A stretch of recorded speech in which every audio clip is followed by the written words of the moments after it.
The House has not corrected yet, and the Speaker has directed a further 5-minute quorum bell to be on, of course, to be able to allow more members to make their way into the House.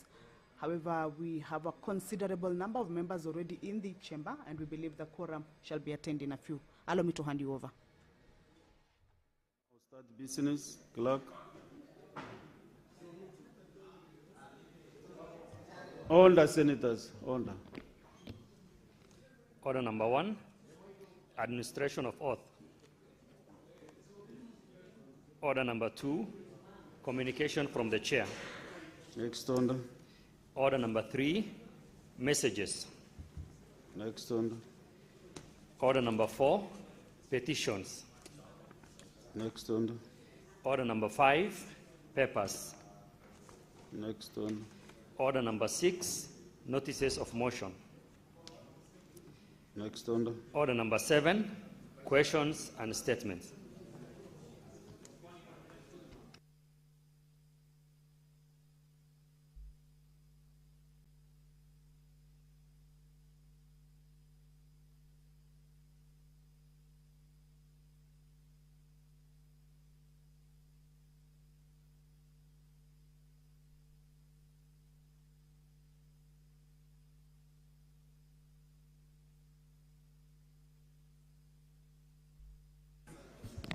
Under senators, today, this morning, we were expecting 3 CSs.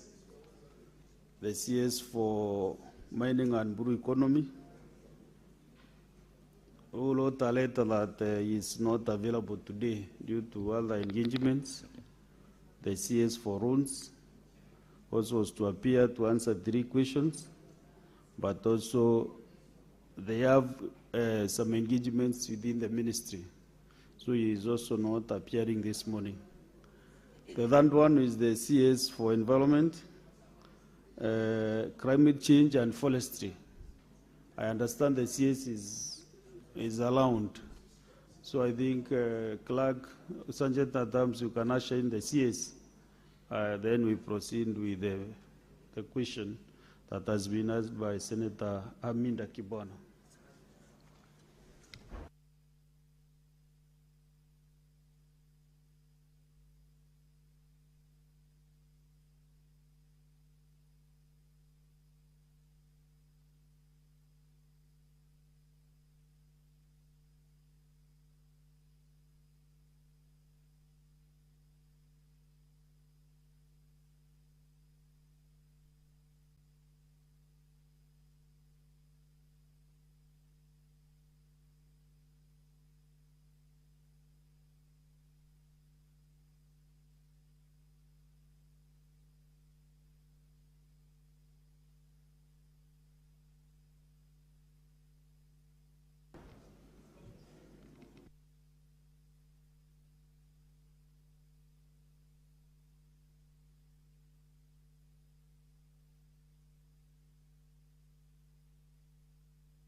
Honorable Senators, now the CS for Environment, Climate Change and Forestry is in the House. Welcome, Madam CS and your team from the Ministry.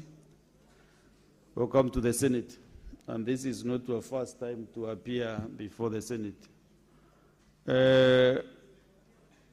Senator Aminda Kibwana, you can ask question number 049.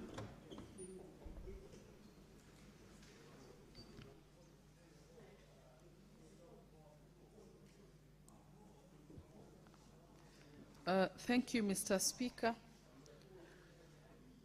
Good morning, Madam Waziri Karibu. Welcome. My first question, question number 049. My first question, Madam CS, could you kindly explain the enforcement measures in place to prevent and punish industrial pollution, unsafe e-waste handling, toxic dumping, and other environmental practices that expose Kenyans to hazardous substances in soil, water, and air? I'll go to the second question, question B. What coordination framework exists among the ministry, the National Environment Management Authority, NEMA, county governments, public health authorities, and other regulators to monitor toxic exposure, hotspots, and ensure timely remediation and public protection? The third question,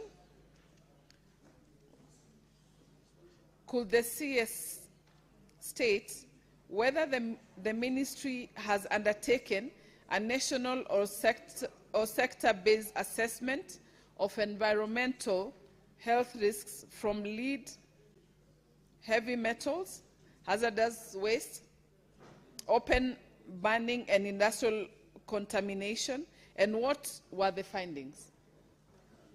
Finally, what policy and enforcement reforms, drawing on lessons from countries with stronger hazardous waste and pollution control regimes, in the ministry pursuing to strengthen environmental health protection in Kenya? I thank you, Mr. Speaker. Madam CS, proceed and then give your response.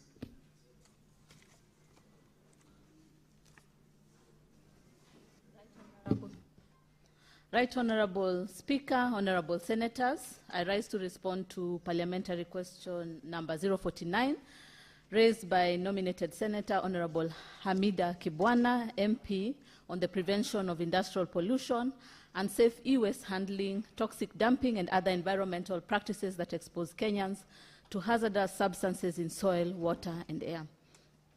I wish to begin by thanking the Honorable Senator for raising the critical matter affecting the health, dignity, and environmental well-being of our citizens. The Ministry of Environment, Climate Change, and Forestry, through the National Environmental Management Authority, NEMA, remains committed to the pursuit of a clean, healthy, and safe environment for all, as envisaged under Article 42 of the Constitution of Kenya 2010. With regards to enforcement measures in place to prevent and punish industrial pollution, unsafe e-waste handling, toxic dumping, and other environmental practices exposing Kenyans to hazardous substances, Mr. Speaker, sir, NEMA derives its enforcement mandate primarily from the Environmental Management and Coordination Act, CAP 387, and its attendant regulations. The key legislations guiding enforcement in this context include the Sustainable Waste Management Act 2022, the Environmental Management and Coordination Air Quality Regulation 2024, MCA Water Quality Regulation 2024, MCA Waste Management Regulation 2024, and the Environmental Management and Coordination Regulation on Management of Toxic and Hazardous Chemicals and Materials, the Environmental Management and Coordination Regulation on Impact Assessment and Audit 2003, the Sustainable Waste Management Extended Producer Responsibility Regulation 2024. NEMA deploys trained and gazetted environmental inspectors to carry out targeted and random inspection of facilities across the country, pursuant to Section 117, into brackets 1 of MCA Cap 387. Gazettement is conferred only after an officer successfully completes the requisite basic enforcement course. Notably, NEMA has extended gazettement to officers from other lead agencies, including county governments, to broaden enforcement coverage. Enforcement actions have been significantly intensified. In financial year 2024-25, NEMA conducted targeted enforcement of water quality regulation across 101 facilities within the Nairobi metropolitan area, issuing directives to immediately halt illegal discharges and comply with environmental standards. And let me wish to say that you can see the restoration occurring right now through the Nairobi River Restoration Program. The authority has additionally set a target of identifying and stopping 400 illegal discharge points along the Athi, Galana, Sabaki river system, with mapping and improvement orders already issued in 2024-2025. Similarly, NEMA identified and stopped 405 illegal discharges along the Athi, Galana, Sabaki river in the financial year 2025-2026, and an additional 197 for this quarter. Mr. Speaker, sir, environmental audits constitute an additional enforcement tool. All highest-risk facilities are required to submit annual audits indicating the measures instituted to comply with the environmental management plans. Financial year 2024-2025, a total of 6,673 audits were submitted, and in 2025-2026, this rose to 9,798 audits, all reviewed with records of decision, including improvement orders issued to operators. Furthermore, 22 control environmental audits were conducted in 2024-2025, targeting hospitals, agrochemicals, renewable energy, and mining sectors, and 16 control audits were done 2025-2026, targeting asbestos disposal facilities. On extended producer responsibility, the framework compels producers to take responsibility for their waste post-consumer phase. 4 producer responsibility organizations currently operate in the country, managing non-hazardous, hazardous, and e-waste streams. To date, 296 producers whose materials were found polluting rivers have been compelled to undertake cleanup activities and assume responsibility for their waste streams.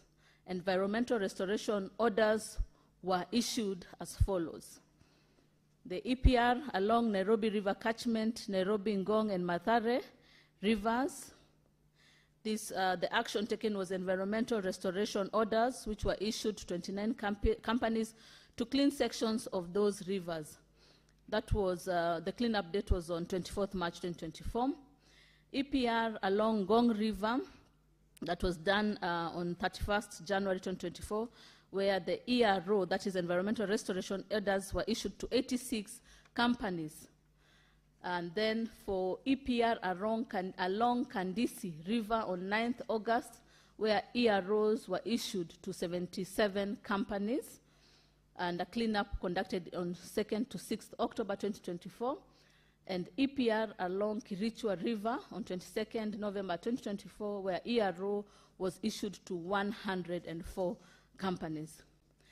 In the addendum, I believe it's important that we note that before the gazettement of the Sustainable Waste Management Extended Producer Responsibility Regulations of 2024, the authority proactively undertook enforcement of EPR through Section 13 of the Sustainable Waste Management Act of 2022.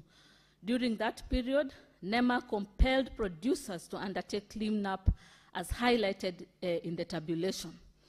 However, the authority changed its enforcement strategy after the gazettement of the Sustainable Waste Management Extended Producer Responsibility Regulations of 2024 from cleanups to issuance of orders to producer responsibility organizations, directing them to ensure full compliance of the regulation on behalf of their members. To further ensure reduced pollution, NEMA has compelled PROs to get into consensus regarding compensation of value chain actors, especially waste pickers, aggregators, and transporters, to enhance waste collection and evacuation to recyclers and safe disposal. On 10th July 2026, NEMA witnessed reaching agreement between waste pickers and one PRO, HAPROC, whereby they will be compensated at a rate of Kenya shillings 20 per kilogram of hazardous waste collected. Other players, such as aggregators and transporters, will be compensated at a rate of 7.5 Kenya shillings and 15 Kenya shillings, respectively. In this regard, waste collection will become a revenue stream for the value chain actors and enhance reduce pollution. NEMA has directed all PROs to enter into similar agreements with value chain actors to incentivize waste collection and management.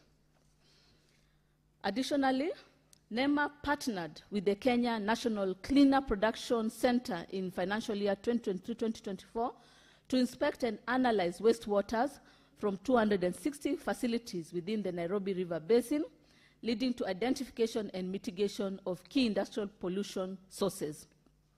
In 2025-2026, in-plant assessments were conducted in 26 facilities.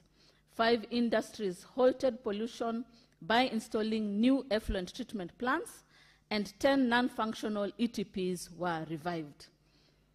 Where inspections reveal non-compliance, enforcement actions available to NEMA include: number 1, improvement orders under Section 117(3)(g) of MCA, directing cessation of environmentally harmful activities and requiring remedial measures within specified timeline.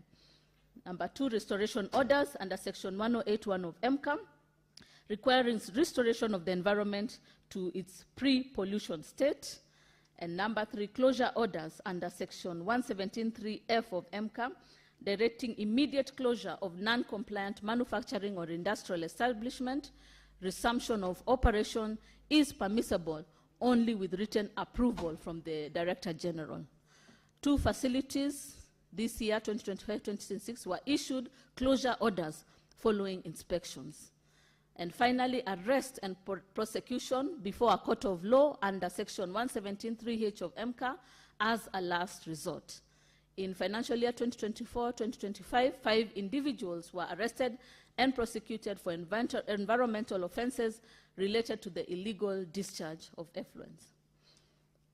The second one was on coordination framework among the ministry, NEMA, county government, public health authorities, and other regulators to monitor toxic exposure hotspots and ensure timely remediation and public protection. Mr. Speaker, sir, environmental pollution is most effectively addressed through a multi-agency approach.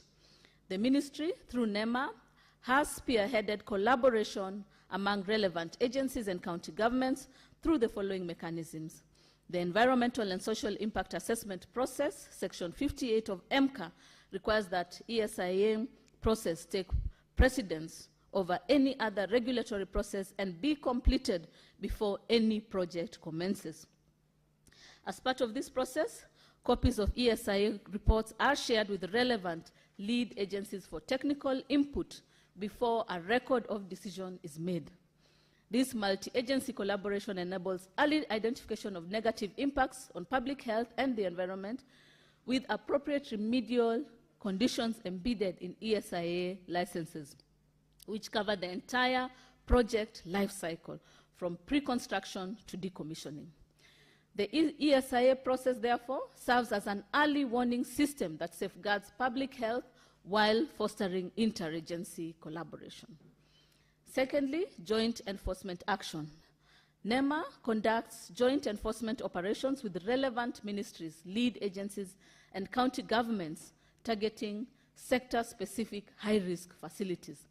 For instance, NEMA has undertaken joint inspection with the Energy and Petroleum Regulatory Authority, EPRA, targeting non-compliant facilities in the petroleum sector, and has partnered with the Nairobi City County Government in mapping and cracking down on noise pollution hotspots.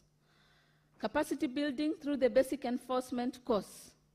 NEMA trains officers from other lead agencies and county governments through the basic enforcement course, designed to equip officers with skills to undertake effective enforcement within their respective mandates. Officers completing the BEC are eligible for gazettement extending decentralized enforcement capacity across the country. NEMA Incident Management System. NEMA operates an incident management system through which the public can report environmental incidents nationwide. The authority maintains a database of contact persons from all lead agencies across the country. Upon receipt and categorization of an incident, NEMA forwards it to the relevant lead agencies for prompt action, playing a key coordination role in averting further pollution.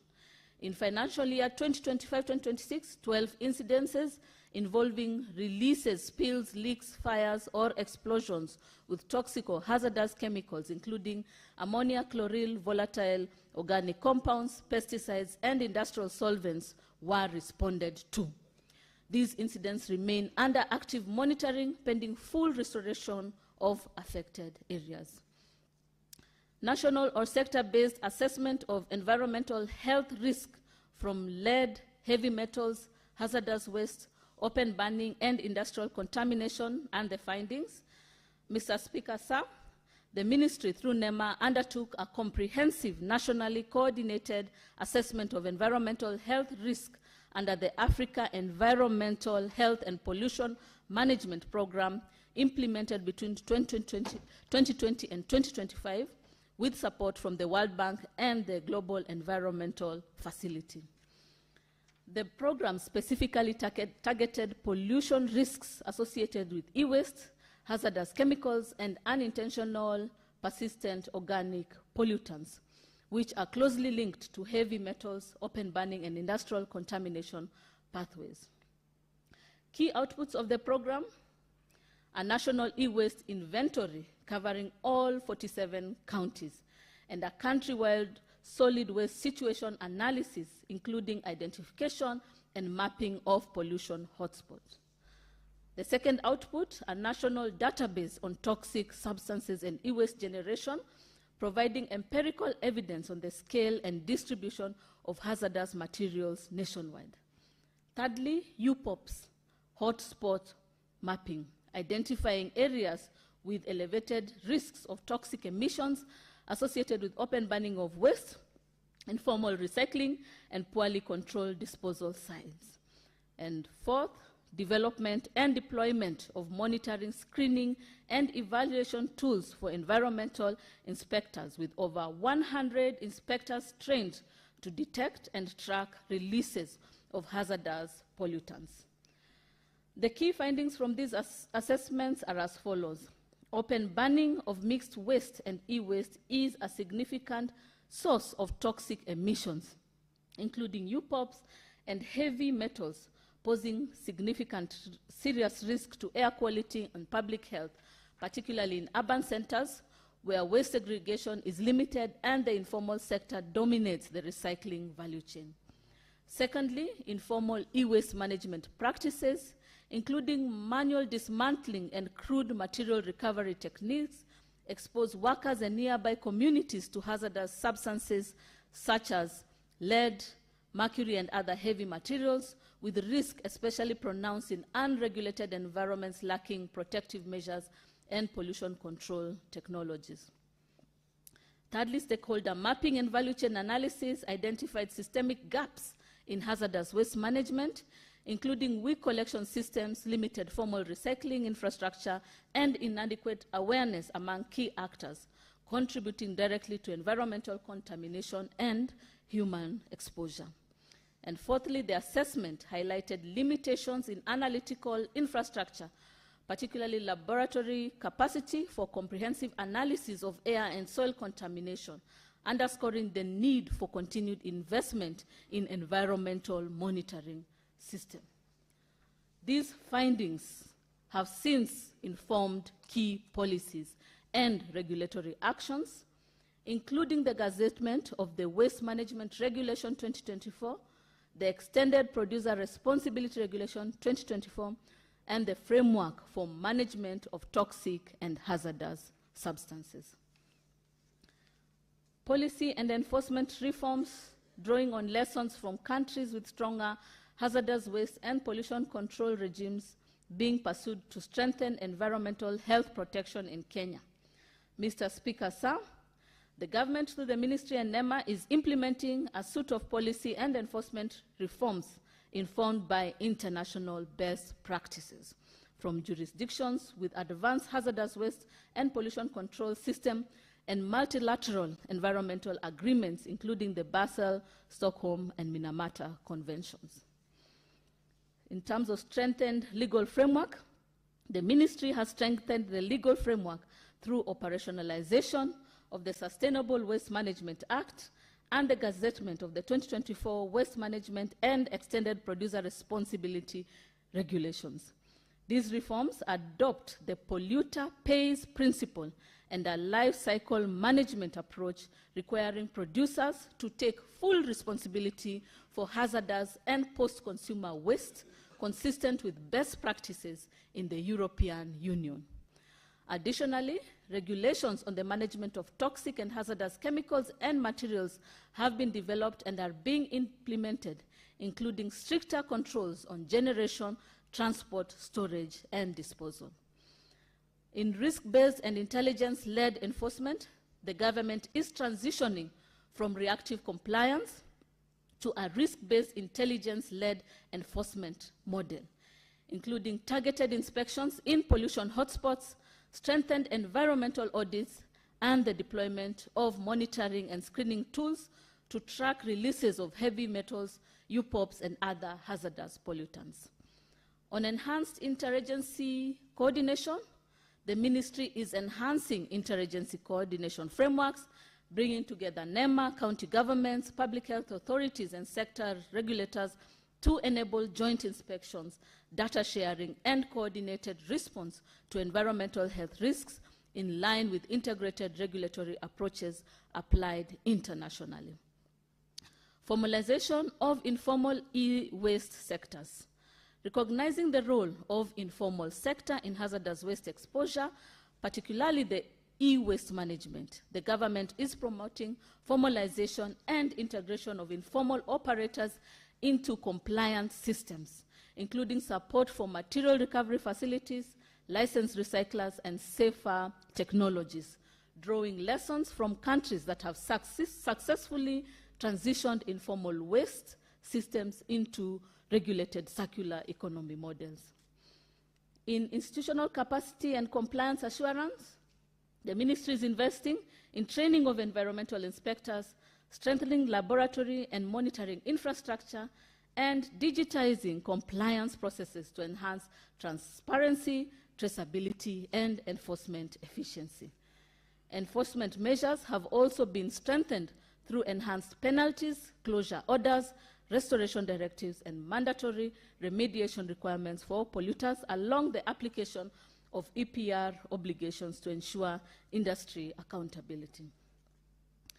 For public disclosure and community engagement, the ministry is advancing public disclosure and community engagement mechanisms, including access to environmental information and grievance redress systems, recognizing that transparency and citizen oversight are critical components of effective pollution control regimes globally. Collectively, these reforms are positioning Kenya towards a modern, preventive, and enforcement-driven environmental management system capable of effectively addressing risks from hazardous waste, industrial pollution, and toxic substances while safeguarding public health and the environment. Mr. Speaker, sir, the government remains firmly committed to protecting all Kenyans from the harmful effects of industrial pollution, hazardous waste, and toxic exposure. We will continue to enforce our laws with vigor, deepen interagency collaboration, and draw on global best practices to ensure that every Kenyan enjoys the constitutional right to a clean and healthy environment. I thank you, Mr. Sir. Very well, Madam CS. Now, Senator Minda Kibona, do you have any supplementary questions?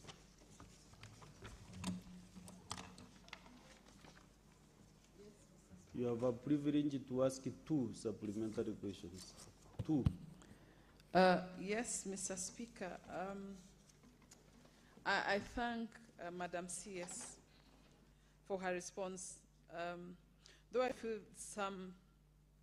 some were responded, but then it still provides some broad description of laws and activities, but leaves important gaps regarding enforcement outcomes, which affects, of course, communities, timelines, and accountability. My first question is that kindly, Madam CS, explain why, despite the thousands of environment audits and widespread non-compliance, among them only 5 individuals were prosecuted. And that is financial year 2024-2025. And only 2 facilities were issued with closure orders. And the state, why? State the outcomes of these prosecutions, because I just felt that there was, a gap hanging, and that was not explained well. Number 2, when will the ministry actually publish the national e-waste inventory? Because you have actually tried to elaborate on that, but then at least you have not told us when the inventory will be published. And then also regarding the pollution hotspots and the maps which have been developed under the Africa Environment and Health Pollution Management Program, so that at least the Parliament can,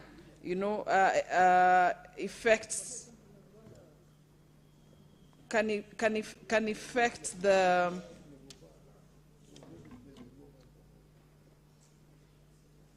sorry, I was just looking at that response. I realized so that the Parliament and affected communities can assist the risk and monitor remediation, because you talked about the database, but then at least we need to understand the timelines and exactly how it's going to be implemented, so that we can also support. I thank you, Mr. Speaker. Madam CS.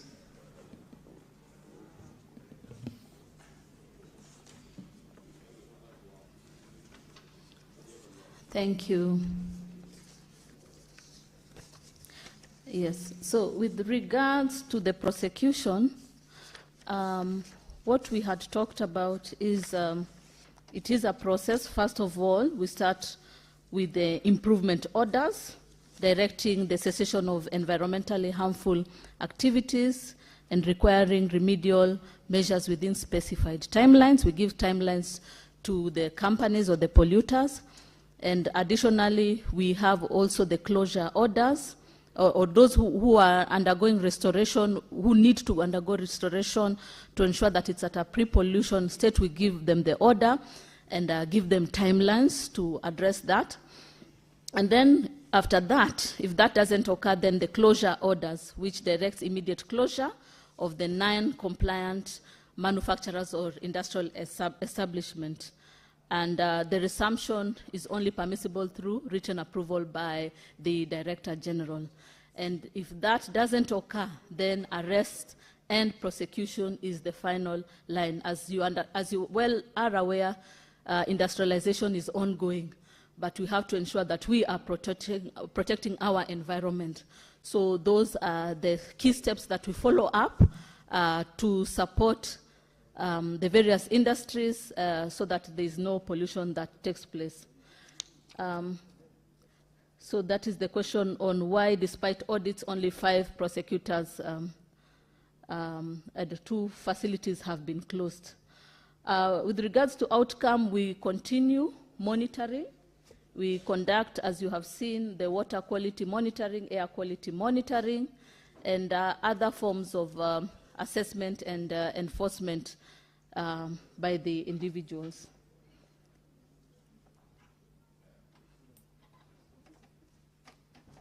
So in terms of the publication of the e-waste inventory, it is ongoing, and Honorable Speaker, honorable members, we want to assure you that we'll be able to share that with you for purposes of advocacy, even as we go to implementation.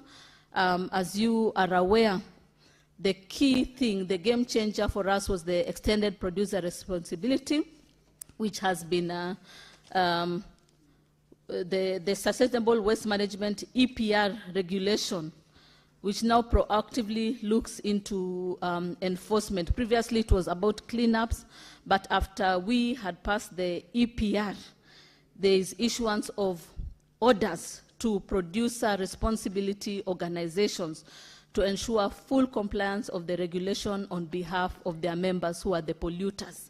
So they are the ones who are supporting us across the value chain of waste management to ensure that there is that they are managing waste from the waste pickers to the aggregators to the recyclers to safe disposal. They will be receiving a certain amount of money so that they can support in waste management, and this is really a sustainability plan, a revenue generating stream for the value chain actors, while we are reducing pollution and ensuring that we have a clean and safe and healthy environment. Very well, Senator. Now, in my dashboard, I have 12 senators who have supplementary questions. So we really must manage our time. If I give you a chance, you should go directly and ask your question. Just one question, so that we can clear the big number of senators who want to engage the CS. So I want to start with the minority Linda.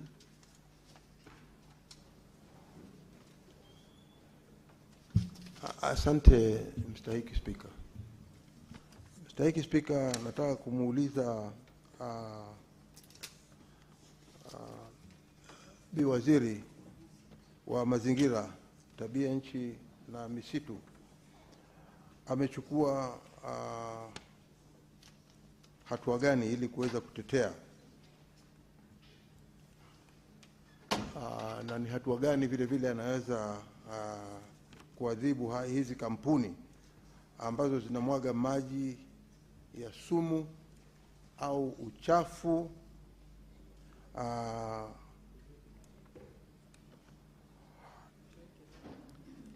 na yanayotumika katika makampuni. Haya maji yanatumika kutoka kwa zile kampuni ambazo zinamwaga huu uchafu yaliyoko katika mazingira ya Kilifi County, hususan makampuni ambayo yako katika maeneo au mazingira wanaoishi wa Kenya, na vile vile zile kampuni ni zile ziko katika maeneo yako Kilifi, mahali kama Kikambala ama mpaka Mtwapa.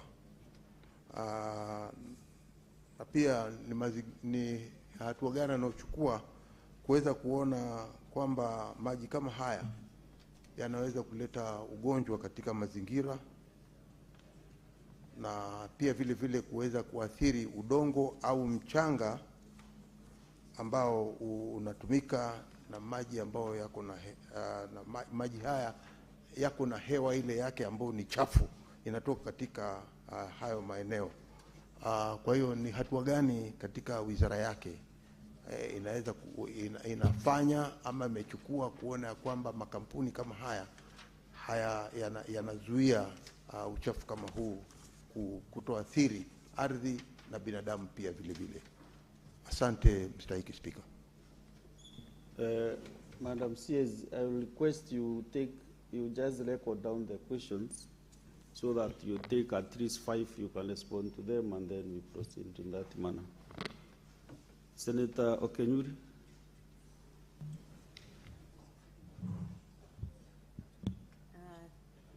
Thank you, Mr. Speaker.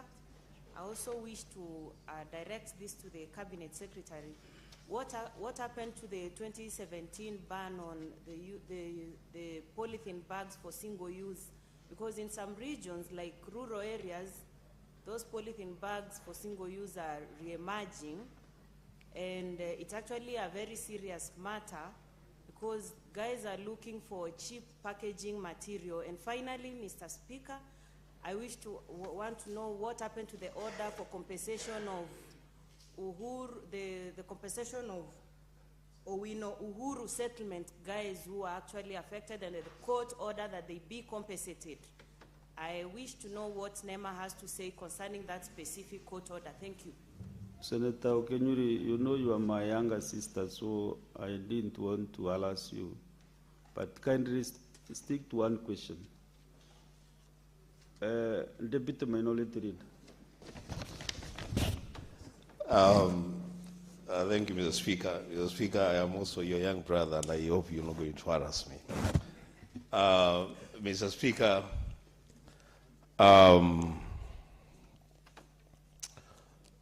following the Speaker, I would want to establish through you, Mr. Speaker, whether the Director General of NEMA accompanied the CS to this place.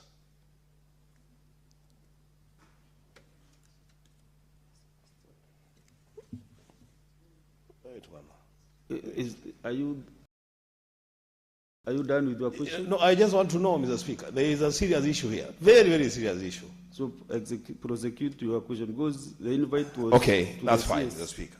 That's okay. We don't invite the Director General. That's okay, Mr. Speaker. Mr. Speaker, if the NEMA Director General is not here, I would be requesting the Committee on Environment to bring the Director General at some point to this House. Because the Speaker, NEMA, from where I sit, is a problem, not a solution to the management of environment in this country. They are accomplices in the destruction of our environment. The Speaker, straight to the question to the CS.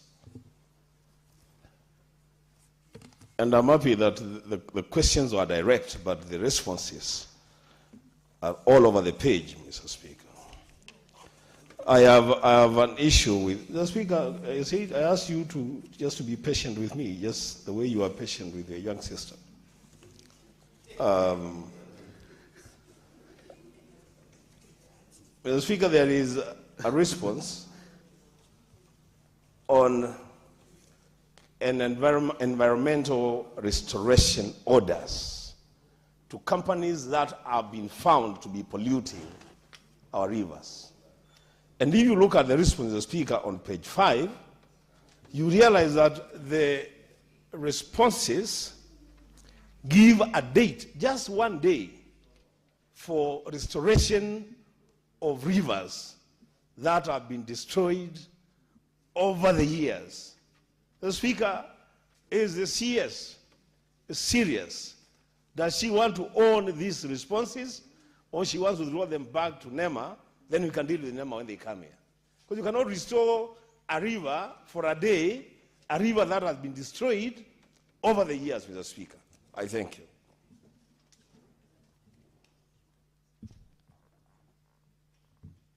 You know, we are dealing with the science. That is why I'm giving members time to explain themselves thoroughly.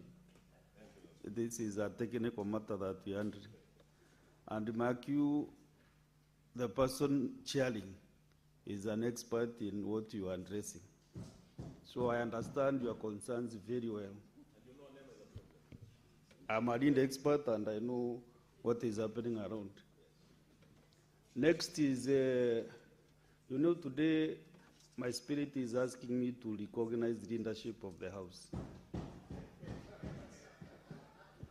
Deputy Minority Whip, Deputy Minority Whip.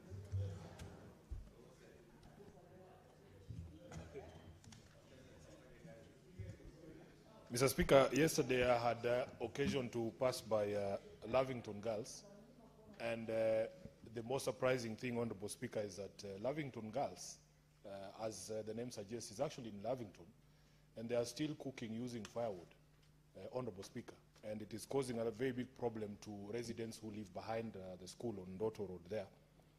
The smoke goes directly into their houses. At some point, this administration had assured us that we are going to transition to clean cooking in our schools. So the question that I want to direct to the Minister for Environment, is it still government policy of the Kenya Kwanza administration to transition all public schools from cooking using firewood to clean energy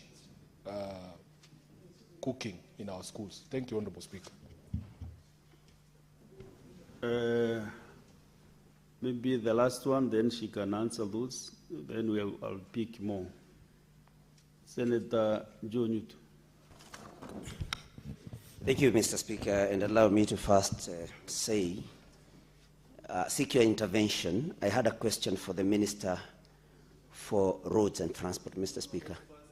The CS for... I'm coming to that, Mr. Speaker. It's just a comment I'm making that it's important that we are informed in advance if the CS is not going to be coming, because I'm supposed to be... I'll take that as your question, that the supplementary question is on the Minister. Mr. Speaker, don't be so hard on me, although we don't belong to the same political side, Mr. Speaker, please. Allow me to... I was making a request to you. Senator Newt, just have your seat. You know the chair here, if you have realized what I've done this morning, right? Actually, I've recognized members who are not in the same. The chair is impartial completely. And there is no chair who chairs this house on political issues or political lines. And that is not the Senate of the Republic of Kenya. Maybe other houses, but not in the Senate, not this one. So maybe first you should withdraw your comment, that very negative comment on the chair. Okay, Chair. Because I don't mind wherever political space you are occupying. Okay. That is your business, you know. Chair, I'm well guided, Chair. And I withdraw. I was just saying, Chair, I was requesting you that it's important that we be advised in advance, maybe through the order paper. If you have withdrawn, ask your question, or then we can create some time to discuss the CS for rules. Okay, Chair. I was saying that because I was supposed to be in all Kalau, but I'm here. But let me ask you my question, Chair, to the CS on environment. Chair, let me ask the question directly, Chair. Is the CS aware of an arrangement that the government has with the avocado processors in Murang'a County to be able to absorb waste? Because, Mr. Speaker, the only useful percentage of an avocado fruit is 5%. So disposal of the 95% waste is a big challenge to avocado processors. And the avocado processors have an arrangement with the government to make arrangement for absorption of the waste. So is the CS aware of this? And what are we doing to assist these processors who are taking up the avocado fruit, especially in Murang'a County? Thank you, Mr. Speaker, and I do apologize if by my comment I hurt you. I was only requesting you to intervene in that matter. Thank you, Mr. Speaker. Madam CS, you can answer those 5 questions, then we make progress. Thank you, Honorable Speaker, honorable members. First of all, regarding the e-waste inventory, it was done in all the 47 counties, as I had said, and this was through NEMA and World Bank, and they published the report, and the report is on the website.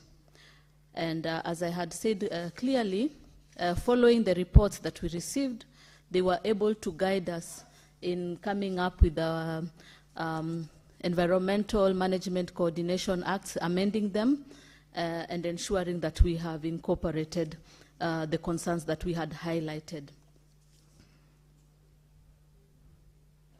And then the other question was for regulatory impact assessment. That was also done. Madam says if you could also maybe identify the senator's question that you're answering so that we are clear so that we don't repeat again. Yes, this was for... To know the members slowly so that you just select on the name.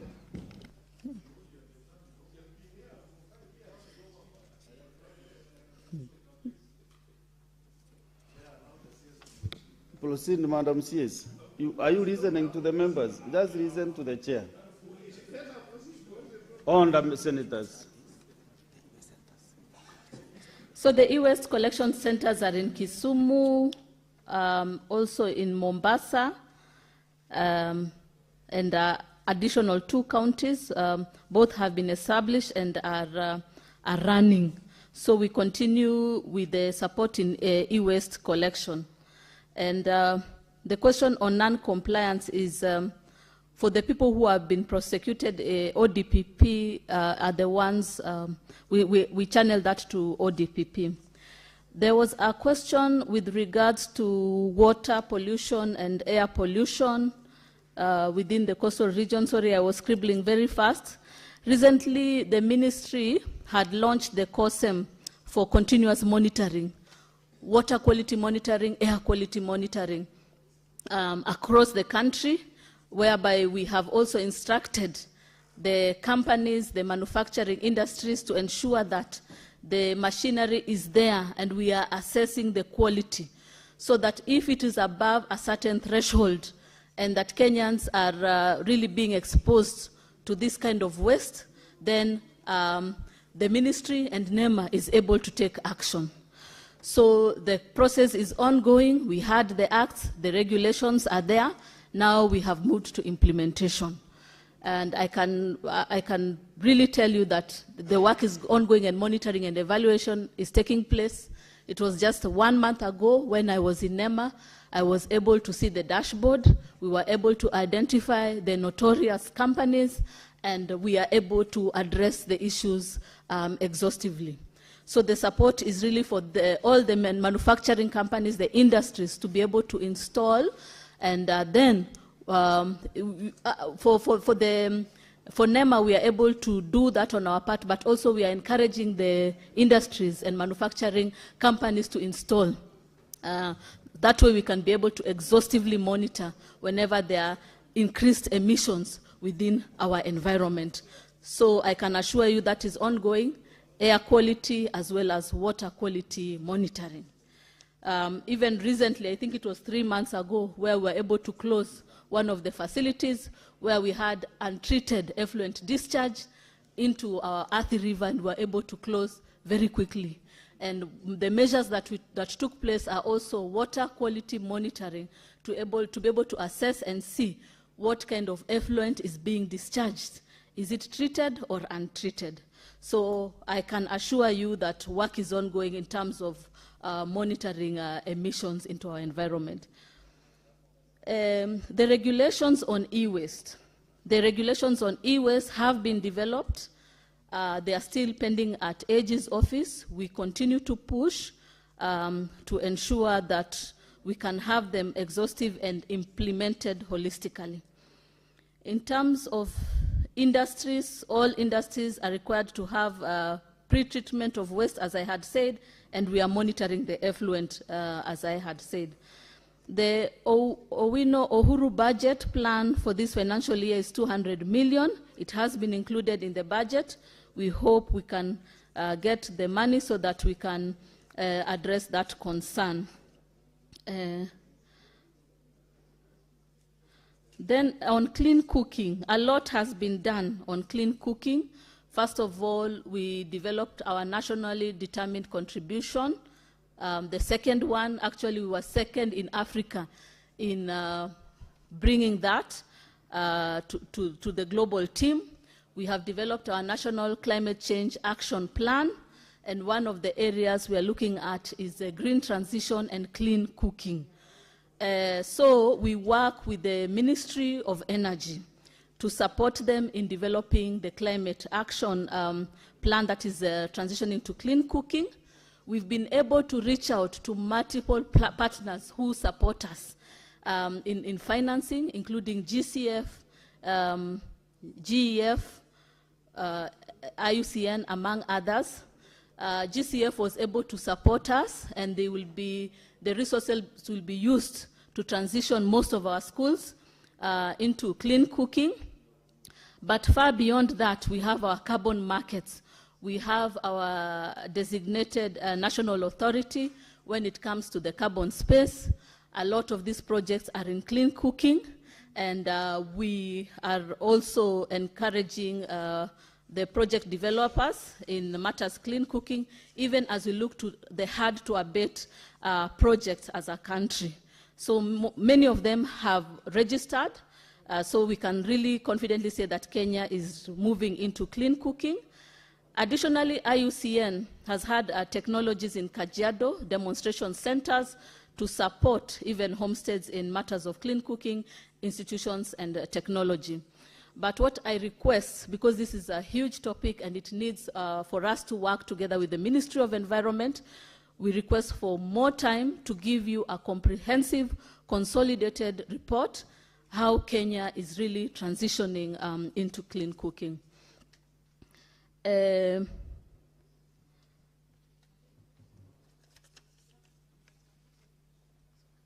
So thank you. The last question was on avocado, processing and organic waste. Kenya waste is predominantly organic waste, and we take this seriously as the ministry and as NEMA. And NEMA has licensed facilities to treat organic waste. What we are currently encouraging the governors is to really look at circular economy, because waste management is devolved. And seeing how we can partner, we can coordinate to improve the waste management and circular economy. And you can see what is going on currently in Nairobi, where we are addressing the concerns in a Dandora site. Predominantly, it's organic waste that needs to be addressed, and really that can produce, whether it's waste to energy, whether it's fertilizers, and that, again, is really bringing money into the pockets of Kenyans. So we are working. We have supported in terms of the technical, the legislative component. Now, when it comes to implementation, we are continuing to license to ensure that we are addressing organic waste, including the avocado waste. So I think those are the questions. Thank you. There was an issue raised by Senator Kenyuri on the polythene bags. Yes, yes. So for polythene bags, we continue with the banning. We take note of the concerns and enforcement. We will really ensure that we are strengthening the enforcement. But let us remember, far beyond the plastic bags, we even have the plastic bottles and other plastic wastes. That is why we had to work on the extended producer responsibility, which was passed. And this looks at how we can work with the polluters to ensure that they're paying principal, to ensure that the resources they're having is going back to address the waste that is being produced, yeah? What the manufacturers are producing. And as I said, it looks at the whole life cycle. So the EPR is really the way to go. It is all about creating jobs for the waste pickers, for the aggregators, for the transporters, and for safe.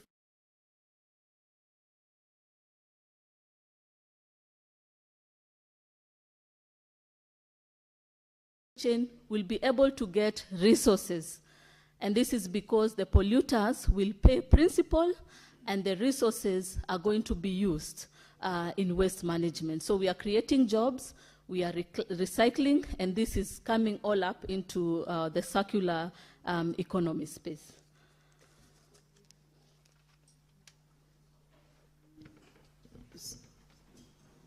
Are you not satisfied with the response?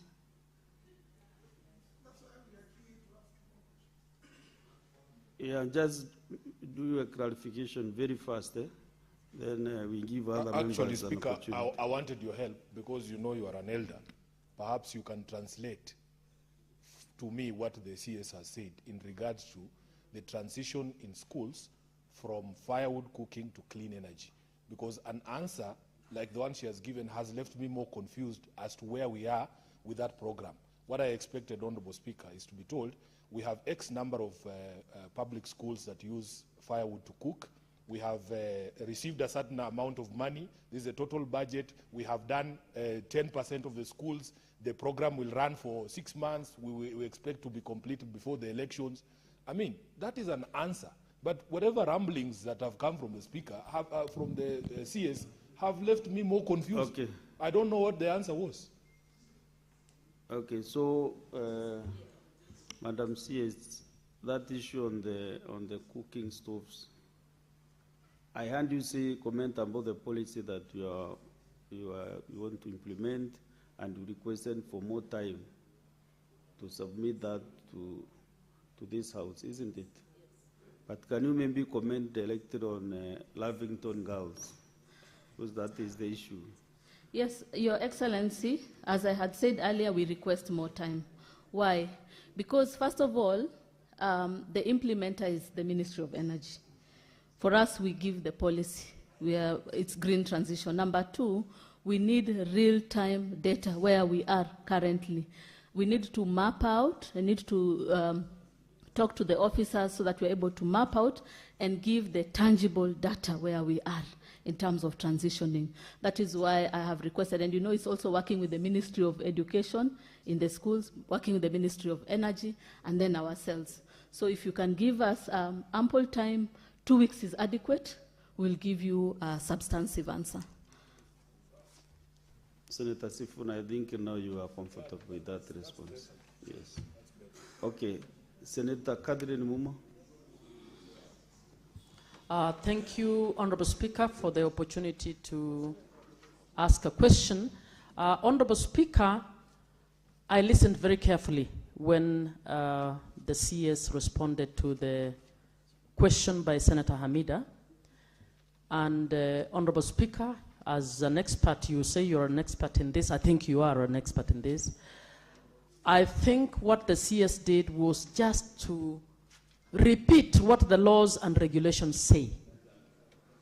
The CS did not respond to the real issues about the levels of pollution in this country. Honorable Speaker, I would want to ask whether when last the NEMA engaged with the industries that are polluting our water resources around Western Kenya. Let me pick that. But let me not just pick Western Kenya. If you walk around Nairobi River, it is black. Lake Victoria is so polluted. River Maji Masafi in Kibos is so polluted. And yet it's called Maji Masafi by Kibos Sugar Company. All our sugar companies are polluting the rivers next to them. They dump bagasse everywhere, and you don't need to be an environmental expert to see this. It can be seen with the naked eye. When last did the CS get a report on what is being done about pollution by all these? If we can answer even for the sugar industries alone, where bagasse is all over, methane pollution is everywhere. Can you really tell us that those beautiful regulations you are reading, which we know are very good because some of them were made here. In fact, the law was made here. The regulations were ratified from this house. Our question is how you are implementing them. Don't tell us how good they are.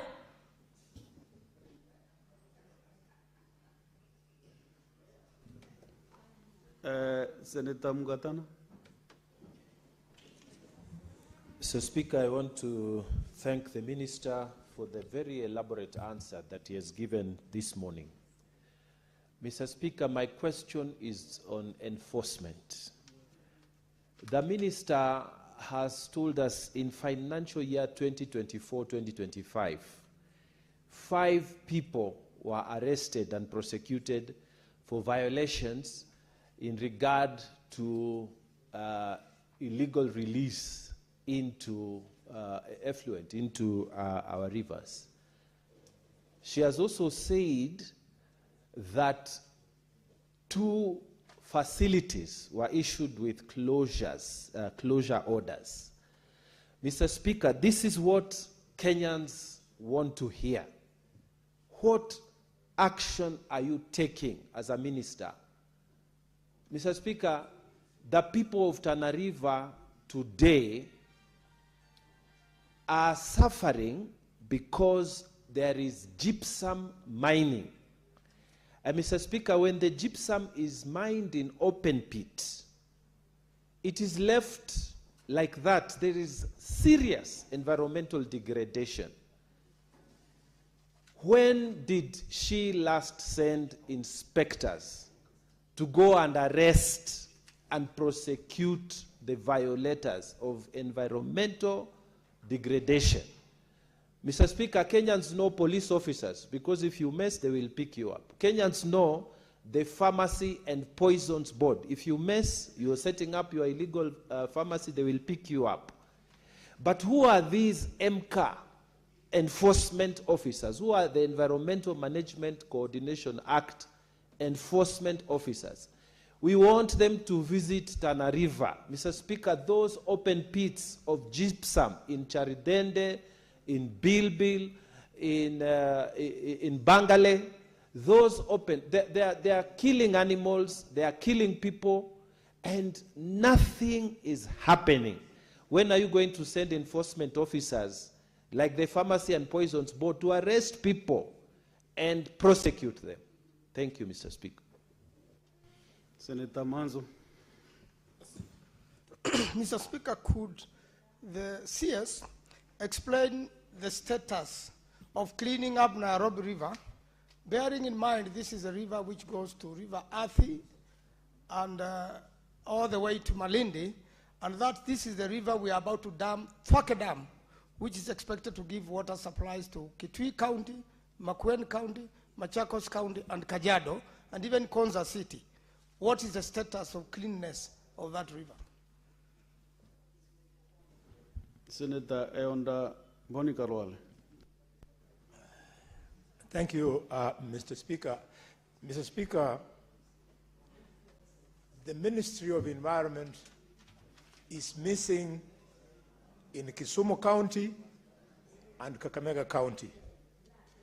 Could the minister make an undertaking that she is going to immediately, possibly tomorrow, dispatch her team from Nairobi to go and see for herself how raw sewage at Ahero town is released into River Nyando, and see for herself how raw sewage is splashing in the city center of Kakamega town. I thank you, Mr. Speaker. Senator Okoiti.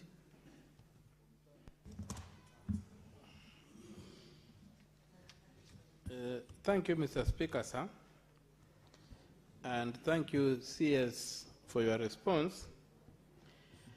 I would like to comment on the report that's at number I of the report, the environmental and social impact assessment process. The CS has referred to section 58 of the MCA, which requires that the ESIA process take precedence over any other regulatory process and be completed before any project commences as part of this process and so forth. Now, Mr. Speaker, I would request the attention of the Minister, because she's discussing and I'm talking. So my question is the Cabinet Secretary in preparing this place, because I have quashed very many ESIA reports in court because they have been found to be fictitious, the latest being the one for the affordable housing project in Langata. And Mr. Speaker, in my interrogation with that, I came to see that there could be a problem with section 58 clause 2. I'm laying the ground for my question. So my question is... Senator Mtata, time to... I told you this is science, it's not other things. Just ask your question, Senator Okio Mtata. Section 58, clause 2, you quoted section 58, clause 2 provides that a project proponent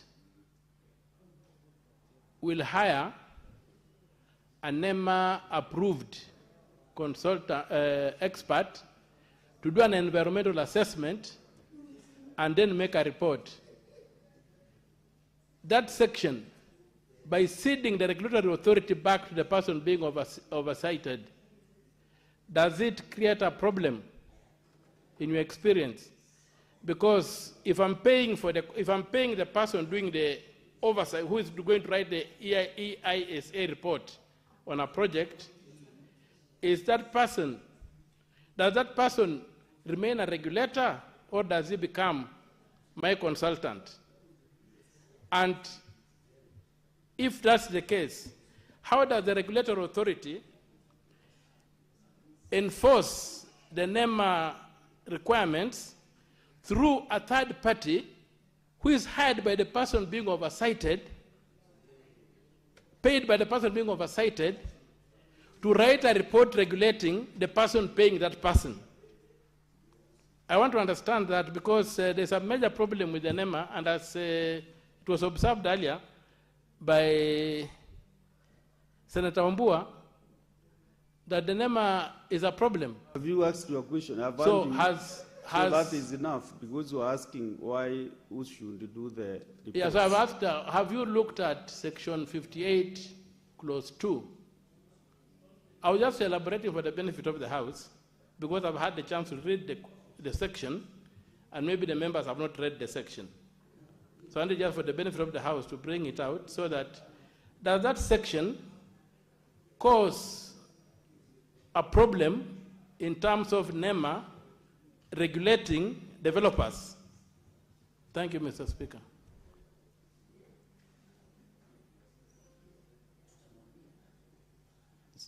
Senator Mandago.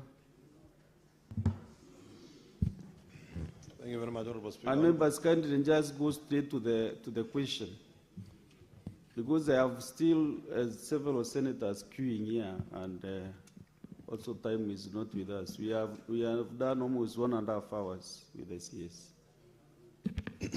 Yes, thank you very much, Honorable Speaker. Honorable Speaker, my question to the Cabinet Secretary is, what are you doing to enforce the release of raw sewer into Nairobi Dam?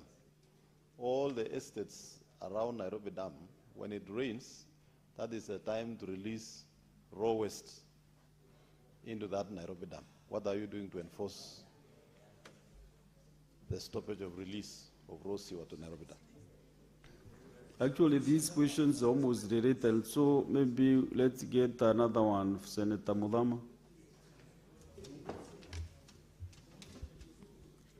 Thank you, Speaker, for this opportunity. Mine is just to inquire from the CS about Athi River, which runs to Mwala and Athi River. It is so polluted. All the factories in Mavoko, they direct every garbage there. And especially Mwala, those people are planting vegetables through that water, and we are having a lot of cancer due to this pollution in the rivers. Also at the river, Many of the nearby people are planting their vegetables, sukuma wiki, name it, spinach that we eat here in Nairobi, and tomatoes. And this is causing a lot of damage to our people. What are you doing to release people to go and check those factories through NEMA? NEMA is doing nothing. You have to be on NEMA very seriously. And I want, Madam CS, you deal with the Athi River kindly, and especially going to Mwala, and even the one going to Kinamanzo's place, Thwake Dam. Thank you. Senator Joyce Kolil. Thank you very much, Honorable Speaker. Allow me to congratulate the CS for the efforts that he has put in the Ministry of Environment in terms of making sure that the state sector works despite the challenges that have been inherited from the previous governments, Honorable Speaker. The only question that I have is that a number of tea farmers have been complaining because of the effluents that are being discharged to their rivers. And I know before they are licensed, or the factories are licensed, they must comply with some regulations. I would also want to know whether the CS normally checks on the treatment of the state factories before the effluents are discharged to the state rivers. Thank you. Okay, proceed and give responses, Madam CS. Thank you. We'll do the last round. Yes, thank you, Speaker. Thank you, honorable members. Let me first say that indeed I take this with a lot of passion, coming from the background and the impact it has in public health. Secondly, is that when I came into office, I ensured that we have quarterly meetings with NEMA. Last, I think it was 2 months ago, we conducted assessment along the Athi River. We were able to map out. They did their first assessment and they talked to the companies, and I joined them the second time round. This is really because we really need to address this issue. And you can see that in this last quarter, what was done by the previous administration in 1 year, we've been able to do that or double that in 1 quarter. In terms of assessing, in terms of reports, we had 405 illegal discharges that were stopped and identified and stopped, and 197 during this quarter. That is because we take it seriously. But even as we take it seriously, there are 2 things we are looking at. Industrialization, even as we protect our environment. So, as I had said earlier, restoration comes before closure and before prosecution. So we are giving improvement orders. We are giving timelines that after so and so, depending on what we have found. Like, I can give an example where we went to one of the sites. What we instructed them is to do water quality monitoring in 3 months' time and see if they still discharge within the effluent, or the effluent has been treated. So we have tangible evidence if there is discharge. And then secondly, we are monitoring, even from my office, to ensure that enforcement is going on, improvement orders are being executed by the various companies and industries, and restoration order so that they go into the pre-pollution state. If that doesn't work, then now we come to closure, because we are encouraging Kenyans that we build on the industries. We also ensure that Kenyans are having something in their pockets, but we protect our environment and restore. So for Athi River, we are doing that, and we will go, I will continuously monitor with them around the country, even as they share the reports. As I had said, even, we have a dashboard of which I am very happy to come and share with you, on what we are doing on water quality monitoring and air quality monitoring by these industries. That way, we can be able to see who is above the threshold that is needed, that can be damaging to the health of Kenyans. And from that report, we can now move and support them in their improvement, in their restoration. If that doesn't occur, now we move to closure and prosecution. So we have taken it up seriously, and we'll be able to share even detailed reports that will be shared in our website to show Kenyans that water quality, air quality monitoring reports must be doubled every quarter so that the impact is felt, and we are restoring our environment even as we look at industrialization. The question with regards to, from Senator Mkatana about NEMA, yes, we are collaborating with the county commissioners to establish the multi-agency team to enforce on gypsum, and we definitely will be visiting your county and the coastal county to assess the impact within that region. It's long overdue. We were supposed to go there, but because of some conflicting issues, but we can assure you we will go and assess and give a comprehensive report on that. For enforcement, as I said, we are not much on closure and prosecution. We want to help restore. We want restoration orders. We want improvement orders to the companies. So we are working with Kibos Sugar, Mara Sugar, that have been issued with the restoration orders. We have given them timelines. We will be visiting to ensure that they are implementing and ensure that the effluent that is being discharged is treated.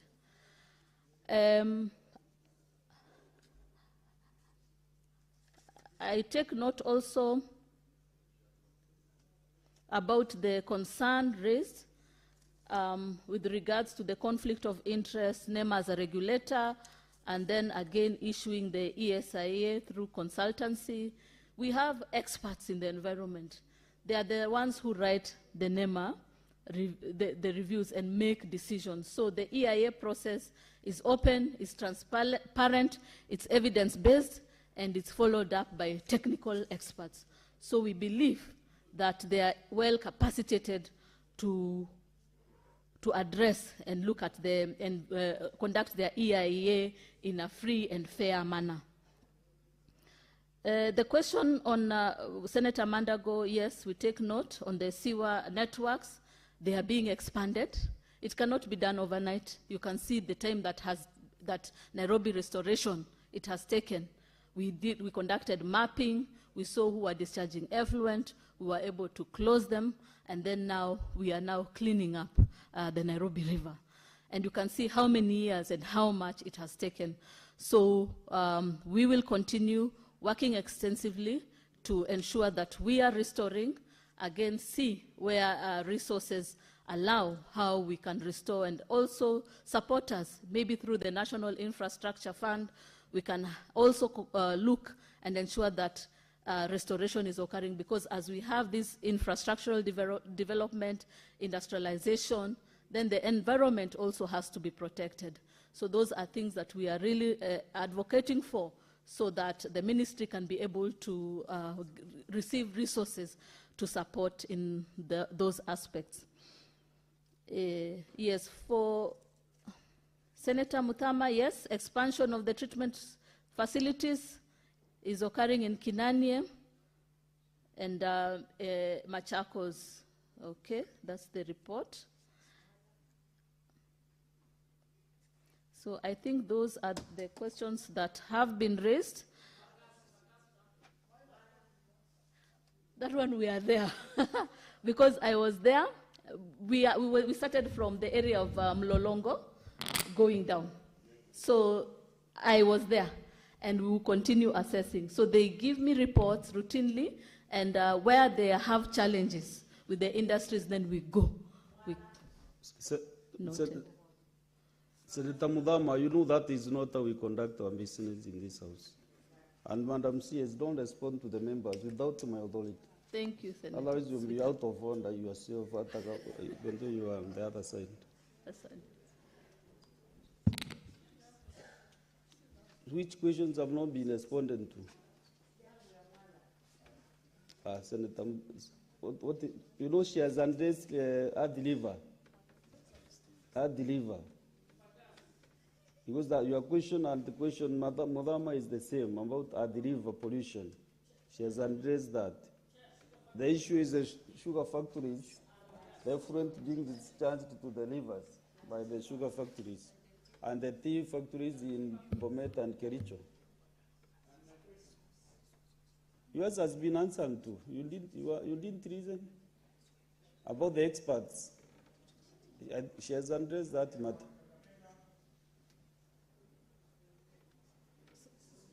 You know, your technical team should be able to assist you with the questions, registering questions so that you don't do 2 and 4. It's just at the river, Kakamega, Bomet, Kericho, the tea factories, and the sugar factories, the discharge of effluent into the rivers. Yes, so all of them have been mapped, and I have talked to my technical team. Restoration orders have been given. So we'll be able to highlight those ones which are highly discharging effluent, and we'll visit the sites. I can assure you I will visit them personally, but the team has been deployed to conduct assessment and support. They have given restoration orders. They have given them an implementation timeline.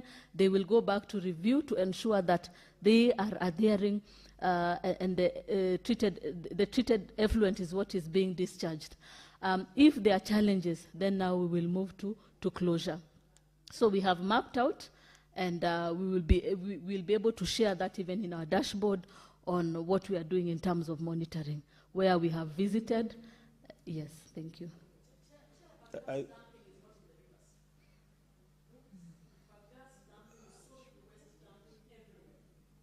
I think, Madam CS, what members are asking, you know, from the just have your seat. You know, from the headquarters, you cannot do much. You have county offices across the country. So I think there is nothing much they are doing to monitor what is happening in the counties. That is why members are talking about Kakamega, Bomet, Kericho, about Meru, about Bungoma, because now your team is not working well, and maybe you didn't need to coordinate your NEMA team better. Senator Onyonka. Mr. Speaker, I've never seen parliamentary procedure where I would, as I'm making my contribution, give the CS information on a matter that is very sensitive to me and Madam Muma, and then ask my question, if you can allow me to do that. The information I wanted to give her is that if she was to go to the Kenya Sugar Board and look at the reports which have been written for the last 40 years on what was supposed to happen to Bagasse, Mr. Speaker, her Minister for Industry would be very happy, because Bagasse was meant from the sugar factories so that it can be consolidated and made into block boards. But when the sugar factory started, all the economic activities collapsed. So I would like to suggest to the Minister that she can actually check with our Ministry of Industry and look at the Kenya Sugar Board. They will tell her what Bagasse was meant to do. That's why we have so much of it polluting, and yet it can be converted into block boards and timber materials which can be used for construction. My question, Mr. Speaker, is to ask the Minister that on several occasions as Senator of Kisii County, I have raised issues about trees being felled and being cut in Kisii, Homa Bay, South Nyanza, Uasin Gishu, and many other counties in this republic. I would like, Mr. Speaker, to ask her whether she's aware that there was an environmental assessment study which was done, and whether there was this information that was gathered that would make sure, because previously, Mr. Speaker, when trees were cut anywhere, whether you look at Kinungi, you go to Elgon, the trees were always cut, but there was always transplanting. But you see what has happened, Mr. Speaker, is that all these areas, if you go to a place called Ringa, there's a place in Kisi called Muata, the trees have been cut and there is no replanting of these trees. I don't know whether the minister is aware what the implication of this would be. Thank you, Mr. Speaker. Senator Okwabubi. Thank you, Mr. Speaker, for the opportunity. I'd like to appreciate the CS for the introspective responses. However, I would like to pose a question to the CS and her technical team. If she has got any strategies of visiting Bungoma County and other counties to look into their CIDPs and climate action plans. Asking this with reference to Bungoma County to look at the Rivanzoia pollution that has got very heavy pollution, industrial discharge, that makes its environs like Webuye being inhabitable, and even the water not good enough to be used for domestic purposes. Then the CS should also look into Bungoma town CBD sewage system, which to me is has a total rot, because when it has rained and there are floods, we tend to have some overflowing water with a lot of litter all over. There is a lot of stench, and also to visit and check on the dump sites and other municipal sites. For instance, we have a dump site in Bumula called the Lumoru dump site. So you need to look at that and look at the waste leaching into our rivers. Finally, I want you to look at the massive deforestation in Mount Elgon that has left a lot of springs, dams, rivers. Senator Okwabubi, you know, ask only one question. Thank you, Mr. Speaker. Well guided. I think you deal for Bungoma. Asante sana. Thank you, Mr. Speaker. Senator Mwaruma. Yeah, thank you, Mr. Speaker, for the opportunity to ask my supplementary question. My question is on the regulation on trade of carbon credit. In 2023, we passed the Climate Change Amendment Bill of 2016, and the main objective was to regulate and have a revenue sharing basis for the proceeds of sale of carbon credit. You know, most of the carbon credit is sold in a ward called Kasigau in Taita Taveta. Now, we left the basis to regulations. What I would be wanting to know from the CS is how far the regulations or the CS has gone into formulating the regulations to give a way or a basis for revenue sharing on proceeds of carbon credit trade. Thank you, Mr. Speaker. Senator Kajwang. Mr. Speaker, my question to the CS is with regards to pollution in Lake Victoria as a result of cage fish farming. Mr. Speaker, the ministry through NEMA is involved in licensing of cage fish farmers in Lake Victoria. NEMA issues an environmental and social impact assessment, does environmental and social impact assessments, does the site suitability reviews, does continuous monitoring, and does the EIA, environmental impact assessment. Despite that technical involvement of NEMA, Mr. Speaker, cage fish farming in Lake Victoria has contributed to an increase in pollution. It is visible, you can see it, you can smell it. Areas where some cages are, the lake is turning green. The lake is becoming a bit stinky. Mr. Speaker, despite the technical involvement of the ministry, you are still having conflict with local communities between the cage fish farmers and the indigenous communities. And Mr. Speaker, a few years ago, some lives were lost in Sindo. You are still having blockage of traditional fishing sites and trading routes, Mr. Speaker. Ngode, an island on Lake Victoria, there are some fishing sites that have been blocked as a result of cage fish farming. We are still having disruption of tourism facilities, where you find cages have been placed right opposite beautiful hotels, and yet the ministry was involved in site suitability assessment.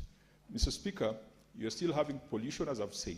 Can the Cabinet Secretary commit to this House that she will bring a report or she will undertake an impact assessment on pollution in Lake Victoria and take proactive measures to ensure that cagefish farming does not become another environmental disaster and that we do not prioritize the economic benefits, the tariffs and licenses that they are collecting over our environment? Thank you, Mr. Speaker. Senator Abbas. Thank you, Honourable Speaker.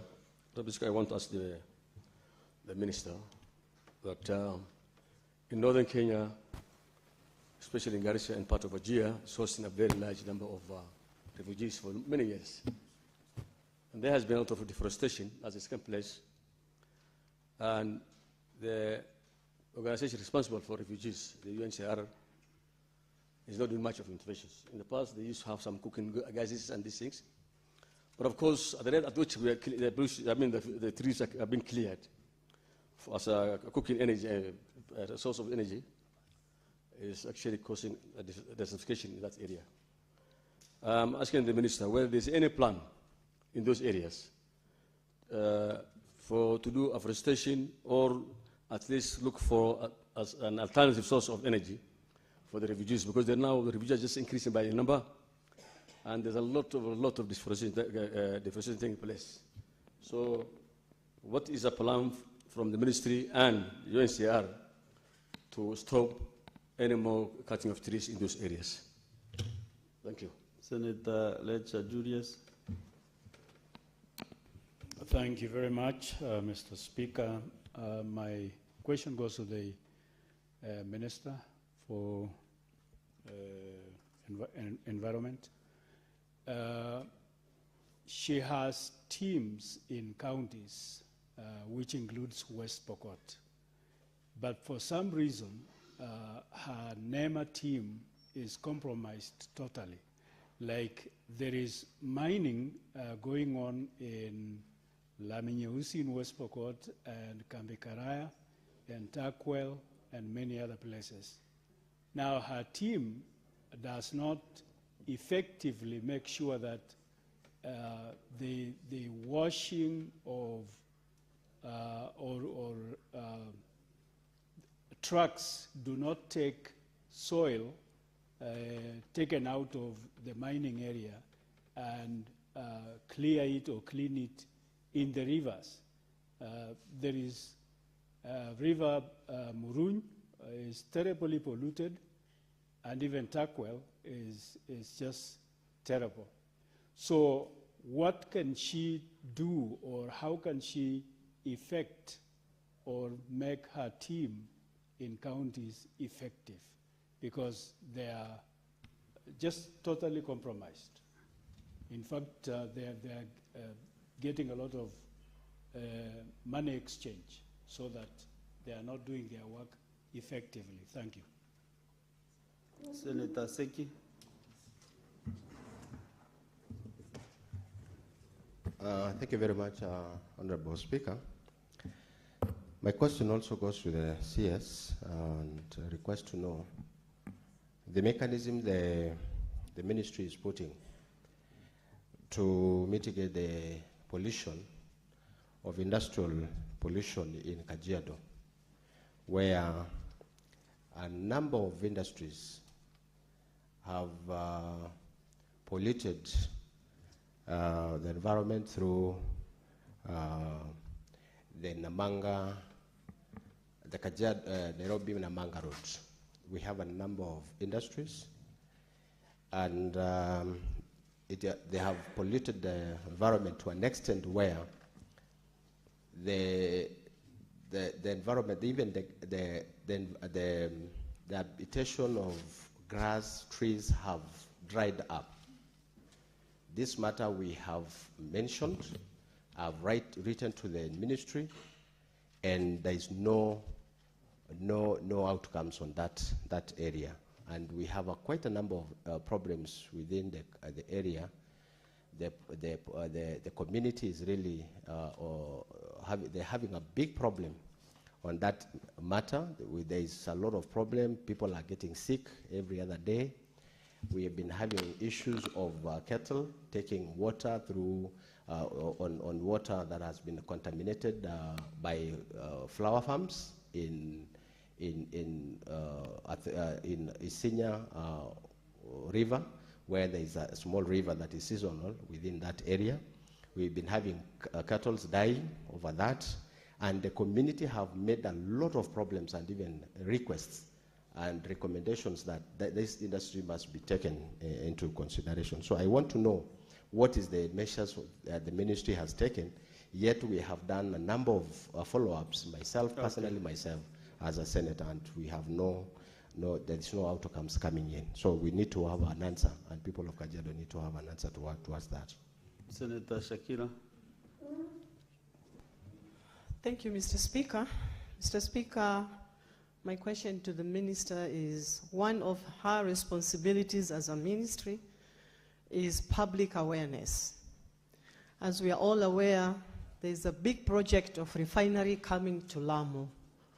What measures has the ministry put in place to educate the public on the issues of environment and also to work with the county on the environmental impact and create awareness on the coming project so that people will support that project and learn about the project and get to know more about it, because we don't want to be caught unaware, and we don't want the people to go against the project because they were not educated on it. Thank you, Mr. Speaker.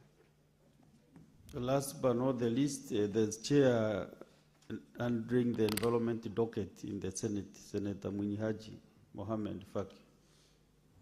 Thank you, Mr. Speaker, sir. First of all, I wanted to commend the CS for her attendance and the responses she has given. However, as members have suggested, there's still a lot to be done, Madam CS. And some of the issues that have been raised are quite substantive. I wanted to comment, Mr. Speaker, so I wanted to comment on the issue of conversion of the school kitchens to eco-friendly or energy, green energy kitchens. Mr. Speaker, sir, last week we had an engagement in a dialogue in Kisumu, and we were able to visit a school called Nyawara Girls High School in Game constituency of Siaya County. And they already converted their kitchen, although partly, and they are using green energy, that is electricity. Although they are yet to maybe install solar so that it becomes fully green.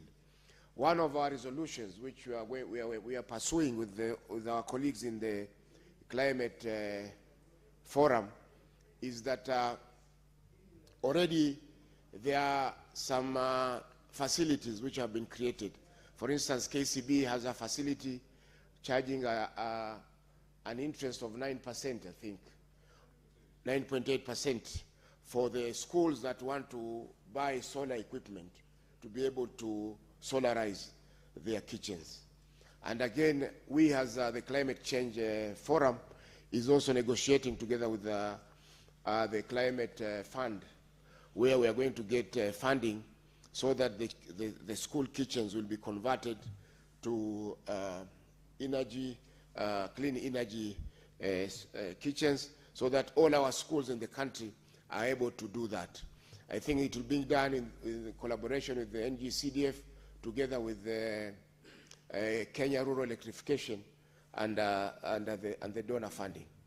But this maybe will be going to the constituencies and will be done by the members of parliament, because they are more or less in control of the schools. However, our counties also need to tap in on this novel project, so that we are able to do this throughout the country. Number two, on my question, Honorable Speaker, the issue of, now we have seen upscaling of EVs, electric vehicles, which use lithium batteries.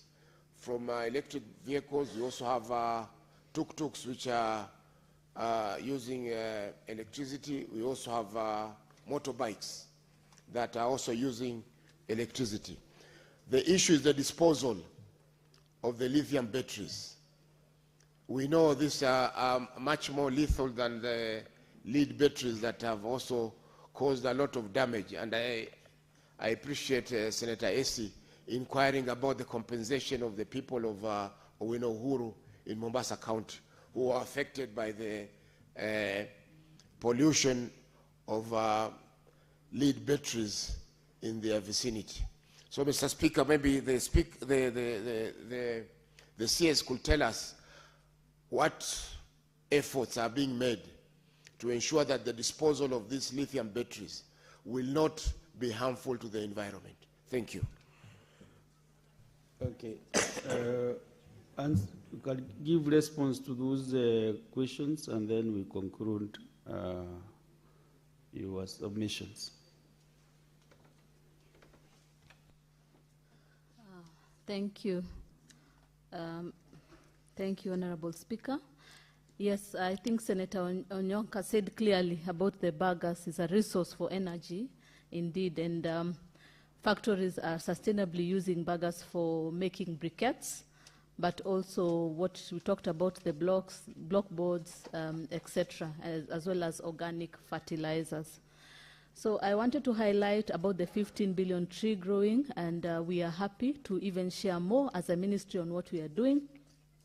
You'll take note about our key achievements in the 15 billion. Kenya is going green. Kenya is going green. And this is not just by counting the number of trees, because we know people can cook that. Just look at your satellite images. When you look at other countries, our neighbors, Africa, Kenya is indeed going green, and we are one of the top countries when it comes to restoration. So a lot is ongoing in terms of tree growing, and that is first because of your support. We had the Forest Conservation Management Act, which is now law, and one of the concerns that was addressed is cutting, ensuring that when you cut a tree, then replanting takes place. But far beyond that, we are having interventions to ensure that we are meeting our 15 billion target, or 1.5 billion in a year. This shows that in the previous administration, what the previous administration was able to do in 5 years, we have surpassed and done that 3 times. We have done that 3 times in the last 3 years, you see? So every year, we are doing what the last administration had done in 5 years. So we continue with restoration, and we continue working together with the Kenya Forest Service to ensure that we are restoring, but also a whole of government approach. The next question was regarding Bungoma and the climate action plans, as well as the issues of waste management. A highlight to this is that waste management is devolved, which again poses a challenge in terms of ensuring that the ministry exhaustively meets. So what we do is we have an intergovernmental framework, we support the county government, and we really need your oversight to ensure that we are managing the waste well. But as has been said clearly, we have the regulations in place to support us in those aspects, and we have taken note of that, and we will be sending a team to go and conduct assessment and see how to enforce in Bungoma. So for Mount Elgon, yes, we take note of the deforestation that has occurred, and definitely we are working on that. We'll be launching one of the plans on restoration of Mount Elgon, because it is not only a transboundary ecosystem. It's rich in biodiversity, the monkeys, like the colobus monkey, the elephants. It is a water tower. It is a transboundary, and it has a peace-building initiative attached to it. and far beyond that, we need to restore it. So those discussions are ongoing within the ministry. We've been able to identify one of the patrons who comes from that community in the public office, and they will be supporting us to ensure that we are restoring, and that is one of the sites that we will be restoring during the Mazingira Day. Key activities being aerial seeding, manual planting with the community, and also seeing the issue of fencing, but accessibility of the community into once in a while into the forest, so that they can also have beekeeping among other activities, and they can also now improve their livelihoods. So we take note, and it is indeed in our radar to ensure that we are restoring. So the issue on carbon credits, we are happy to report that a lot of regulations have been passed, the recent one being the carbon markets regulation. The only one remaining is the non-markets. I just signed guidelines to support the community, improve public awareness and community awareness. And a lot will be ongoing. Partners have reached out even to support us, and as a ministry, we'll ensure we have resources to support this. Some of the projects that will be coming in, like the green zone, which we hope will be passed, will be looking at capacitating communities to understand carbon markets. This is because they are entitled to 40% of that money, and if they don't know, someone else will take advantage. So a lot of public awareness is coming. What we wanted to do is to ensure we have the regulations, then we move to the next point. And so the projects are on through the DNA. We've had multiple projects, and we are encouraging community engagement, and the communities benefit from carbon markets. So for Lake Victoria, Senator Kajwang, we take note. We will bring the report on the EIA on pollution in Lake Victoria and have proactive measures. We have really been looking at how we can support even through the various agencies like Lake Victoria Basin, among others. As a ministry, we have been able to receive some resources which we will be able to support. And it's one of the projects that is in the radar, because Lake Victoria is really a key ecosystem, a transboundary ecosystem, and also a source of livelihoods for many within the region. So we can assure you we'll have the report ready, and we also are allocating resources to support in its restoration. The other question was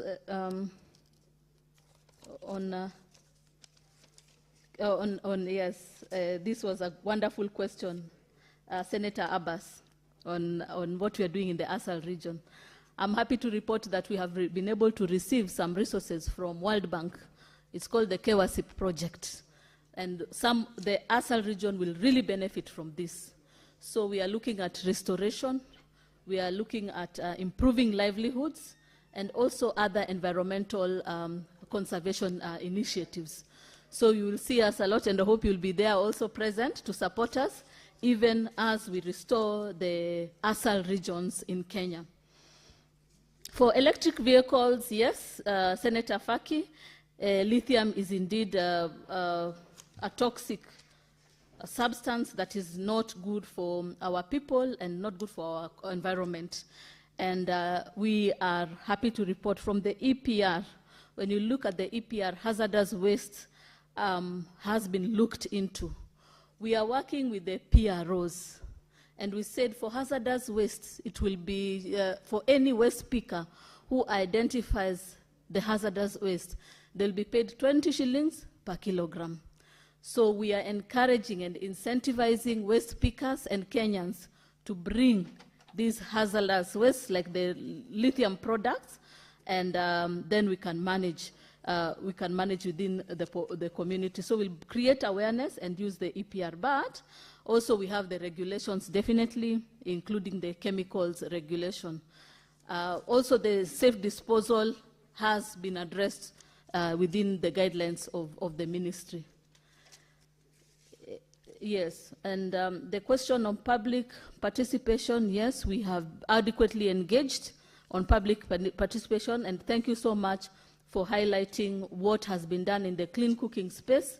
However, we still request for more time to consolidate everything because it's a multi-agency implementation strategy led by the Ministry of Energy. So I think we have been able to answer all the questions, and for Kajiado, we have also mapped out, and we will send people there to address those issues and enforce in terms of ensuring our environment is safe.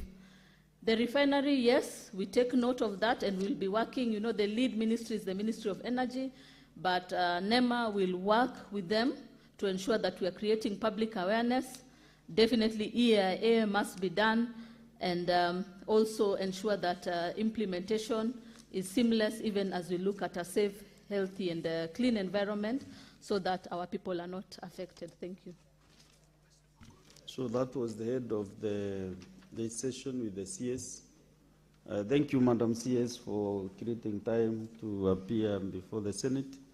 The commitments that you have made, make sure that you furnish the Office of the Clerk with the information that you have committed to do. So thank you very much, and continue. You see, environment as a challenge, so continue. The issue is the inspections and how you are able to make sure that whatever is happening is monitored in the industry, and also, you know, the counties, how also you work with the counties, especially in solid waste management. You, the national government, will come up with clear policies, because the whole country is polluted. There is no county which is clean.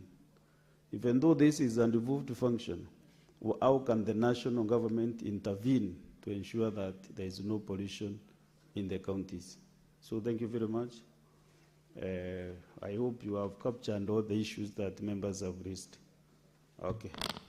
So clerk, next order.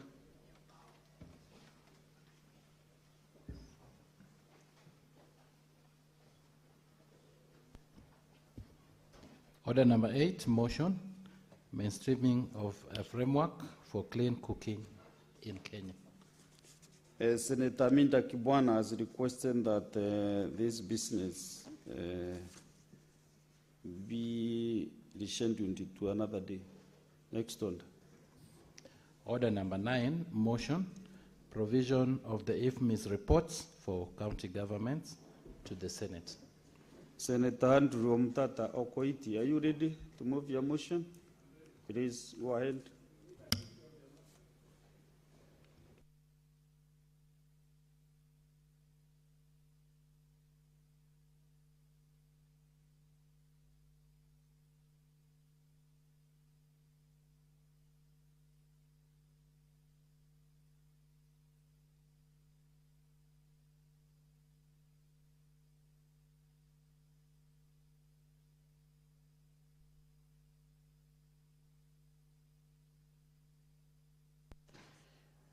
Mr. Speaker, sir,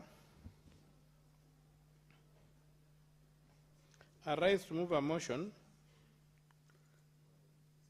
on the provision of IFMIS reports for county governments to the Senate.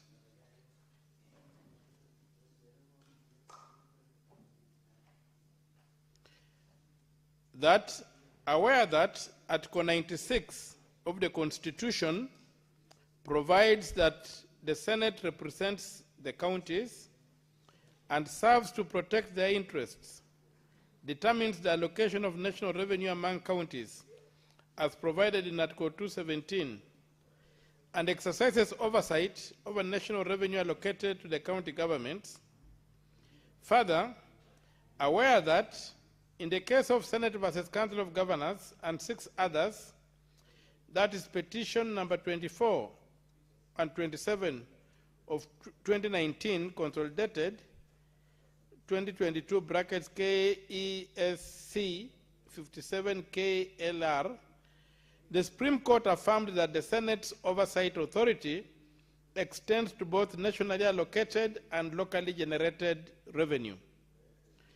concerned that senators are constrained by lack of access to real-time data from the IFMI system for the respective counties they represent, thus affecting effective oversight of county governments.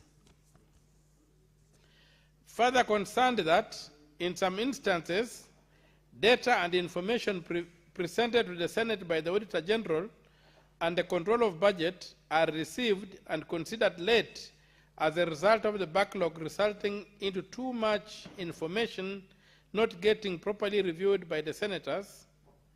Noting that, as a result of unchecked financial information and systems, county governments have continued to accumulate pending bills resulting from unplanned expenditures, unaccounted for and inflated costs of projects. Now, therefore, the Senate resolves that the Cabinet Secretary in charge of the National Treasury shall on a monthly basis forward to the Clerk of the Senate all IFMI's transactions and reports for each county government for onward transmission to the respective senator for information on accountability and transparency in order to strengthen their constitutional oversight and promote good governance in the management of public finances. Mr. Speaker, sir, this motion is intended to cure a very, very important problem on the ground, whereby you have a budget that is passed by the county assembly, signed into law by the governor, and then implemented by the governor. And then at that point, everybody goes blind. Only the governor and these people know what is happening. Payments are effected, contracts are done, payments are made, but you don't know what has been paid for. Nobody knows what has been paid for. If you go to the control of budget, the control of budget tells you they do not even have read-only access to the IFMI's payments. The IFMI's payments have become extremely opaque, and a lot of mischief then takes place, Mr. Speaker. You have got the questions of procurements being voided, and procurements which have not been approved through the system being carried out and paid for, and the genuine procurements remain unpaid, and they graduate what we are being called pending bills. Ideally, Mr. Speaker, a senator of a county, representing a county, should be able to look at the financial transactions of that county in almost real time to know which projects are being paid for. And once you know that a project A has been paid for, you can go ahead and look out in the budget and say, okay, what's the status of this? Does the status of the project on the ground? Is it commensurate with what is being paid for? Without that, Mr. Speaker, you end up encountering projects being done. You don't know at what level they are. You don't know what certificates have been issued. You don't know whether they have been paid for or not. You don't know whether they have stalled. And the county then just is at the mercy of the governor and his people. So this motion is intended to remove that opaqueness and give the Senate, through the Senate, individual senators of individual counties, from where they come from, to have a possibility or the capacity to see what the county governor and this administration have paid for. After the procurement is done, then you can hold a budget in one hand and hold the IFMI's reports in the other hand and compare and know what is happening. Otherwise, we are totally constrained, Mr. Speaker, when you go to the ground and you do not have a starting point. You get people complaining, you have no starting point.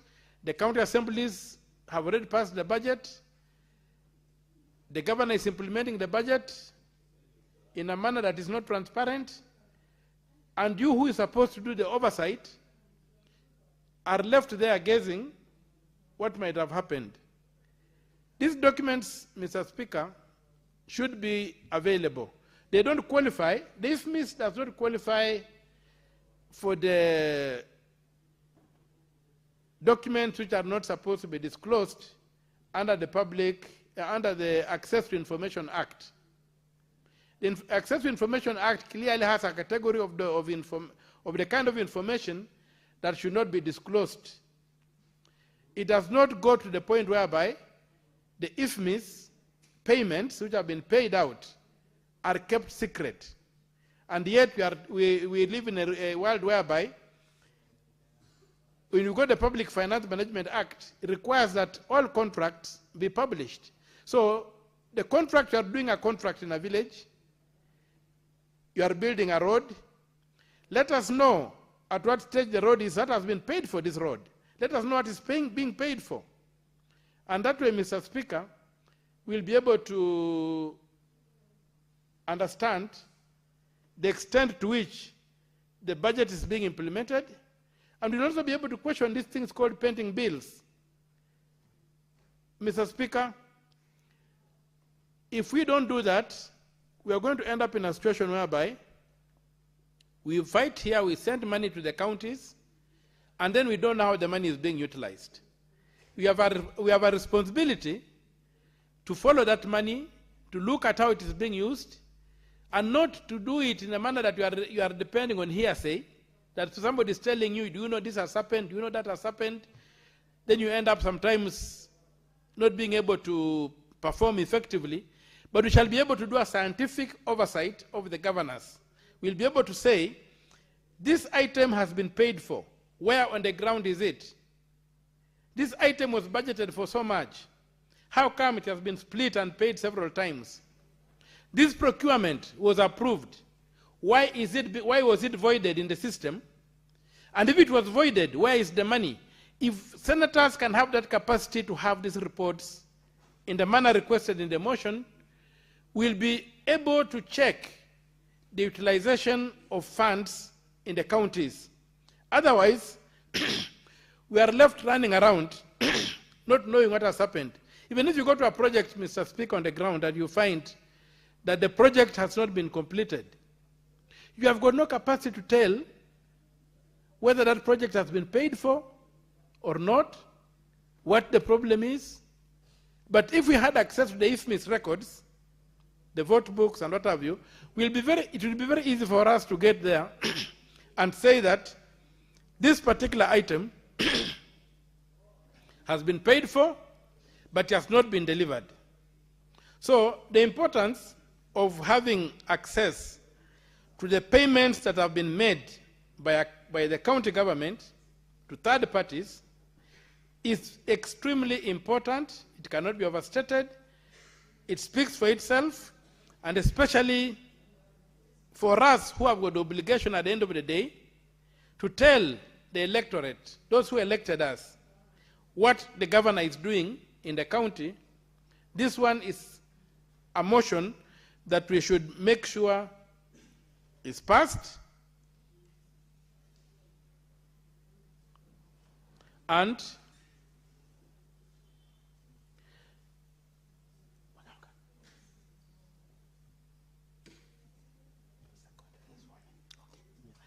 you make sure the motion is passed, and once it is passed, then we shall have the eyes, we shall be able to mulika mwizi, as they say in Swahili, to mulika mwizi. That mulika mwizi solution is the only thing that is going to save our counties from expenditure that is not explained, from theft of public funds, from procurement, from financing projects that have not been approved in the budget, and that will help us arrest the waste and abuse of public resources. So, Mr. Speaker, I really plead and pray that the members of this House consider this motion, approve it, and we pursue its implementation to ensure that oversight of county governments is done in a scientific manner, in a measurable manner, in a manner that we are able to here. Senator Omtata. So, as I wind up, Mr. Speaker, sir, sorry, just wanted to assist my brother wanted to look at the motion. I think we don't have enough copies going around, so I'm sorry. You remember, Senator Omtata, that you've gone digital, and the order paper as well as the motion is actually in the order paper. Yeah, that we need a retreat maybe to learn how to use this system. You know, I used the old system, which was iPads. These people took us back to the beginning of computing. You conclude. So it became a problem. Your counterpart already has the motion. Yeah, thank you, Mr. Speaker, sir, for the guidance.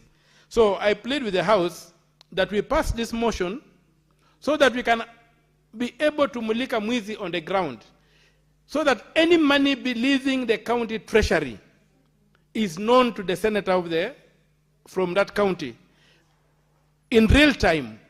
And if there's any mischief being played, the senator can intervene and stop it.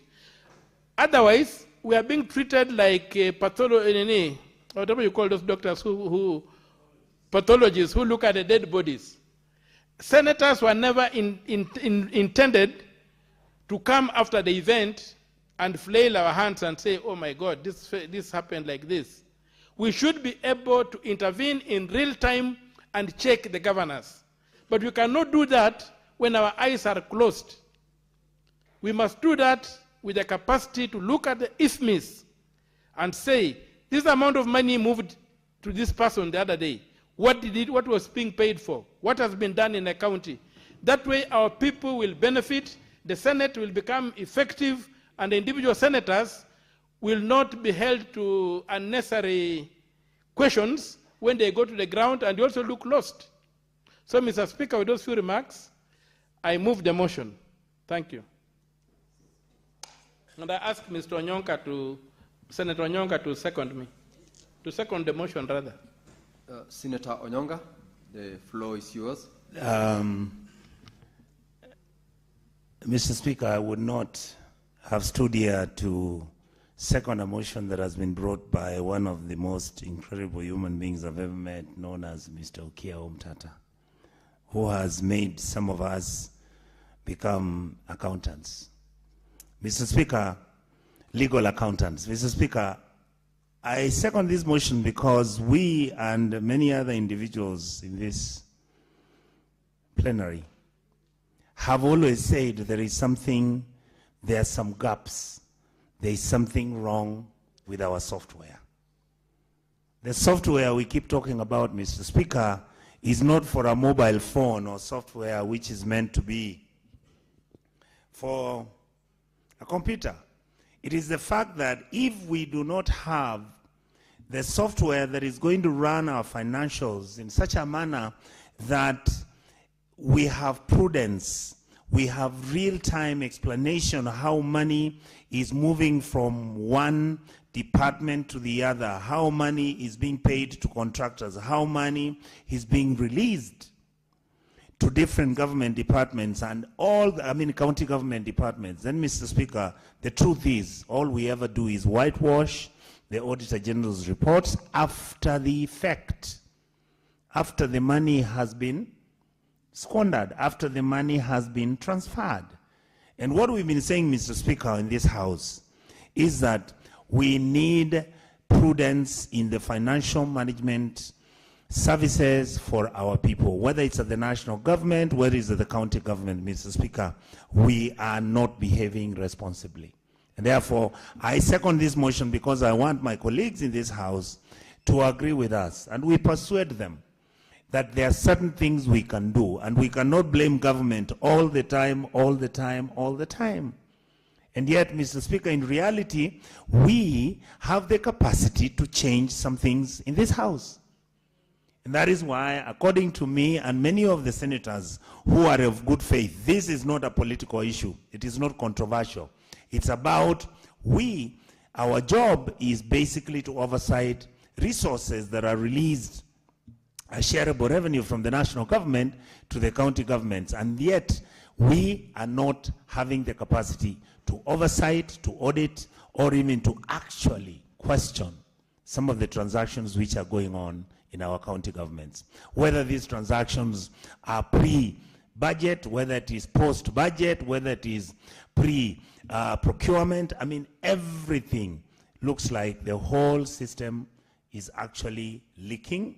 And Mr. Speaker, I therefore would like to say I second this motion and I plead with my colleagues in this House that this is a low-lying fruit. We can actually squeeze the valves which are letting our funds to be misappropriated by unscrupulous people. Some governors are doing excellent work, but some of them are really doing shoddy work. Thank you, Mr. Speaker, and I thank my elder brother, Okia Umtata, for an excellent motion. Thank you, sir.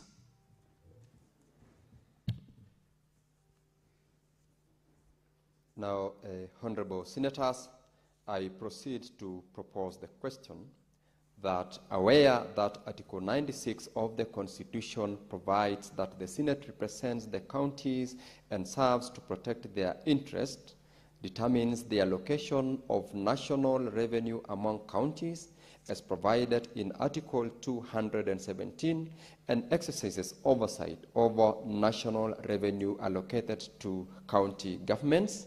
Further, aware that in the case of Senate versus the Council of Governors and 6 others, petition number 24 and 27 of 2019 consolidated in 2022 KESC 57 KLR, the Supreme Court affirmed that the Senate's oversight authority extends to both nationally allocated and locally generated revenue. Concern that senators are constrained by lack of access to real-time data from the IFMIS system for the respective counties they represent, thus affecting effective oversight of county governments. Further, concerned that in some instances, data and information presented to the Senate by the Auditor General and the Controller of Budget are received and considered late as a result of the backlog, resulting into much information not getting properly reviewed by senators, noting that as a result of unchecked financial information and systems, county governments have continued to accumulate pending bills resulting from unplanned expenditures, unaccounted for, and inflated cost of projects. Now, therefore, the Senate resolves that the Cabinet Secretary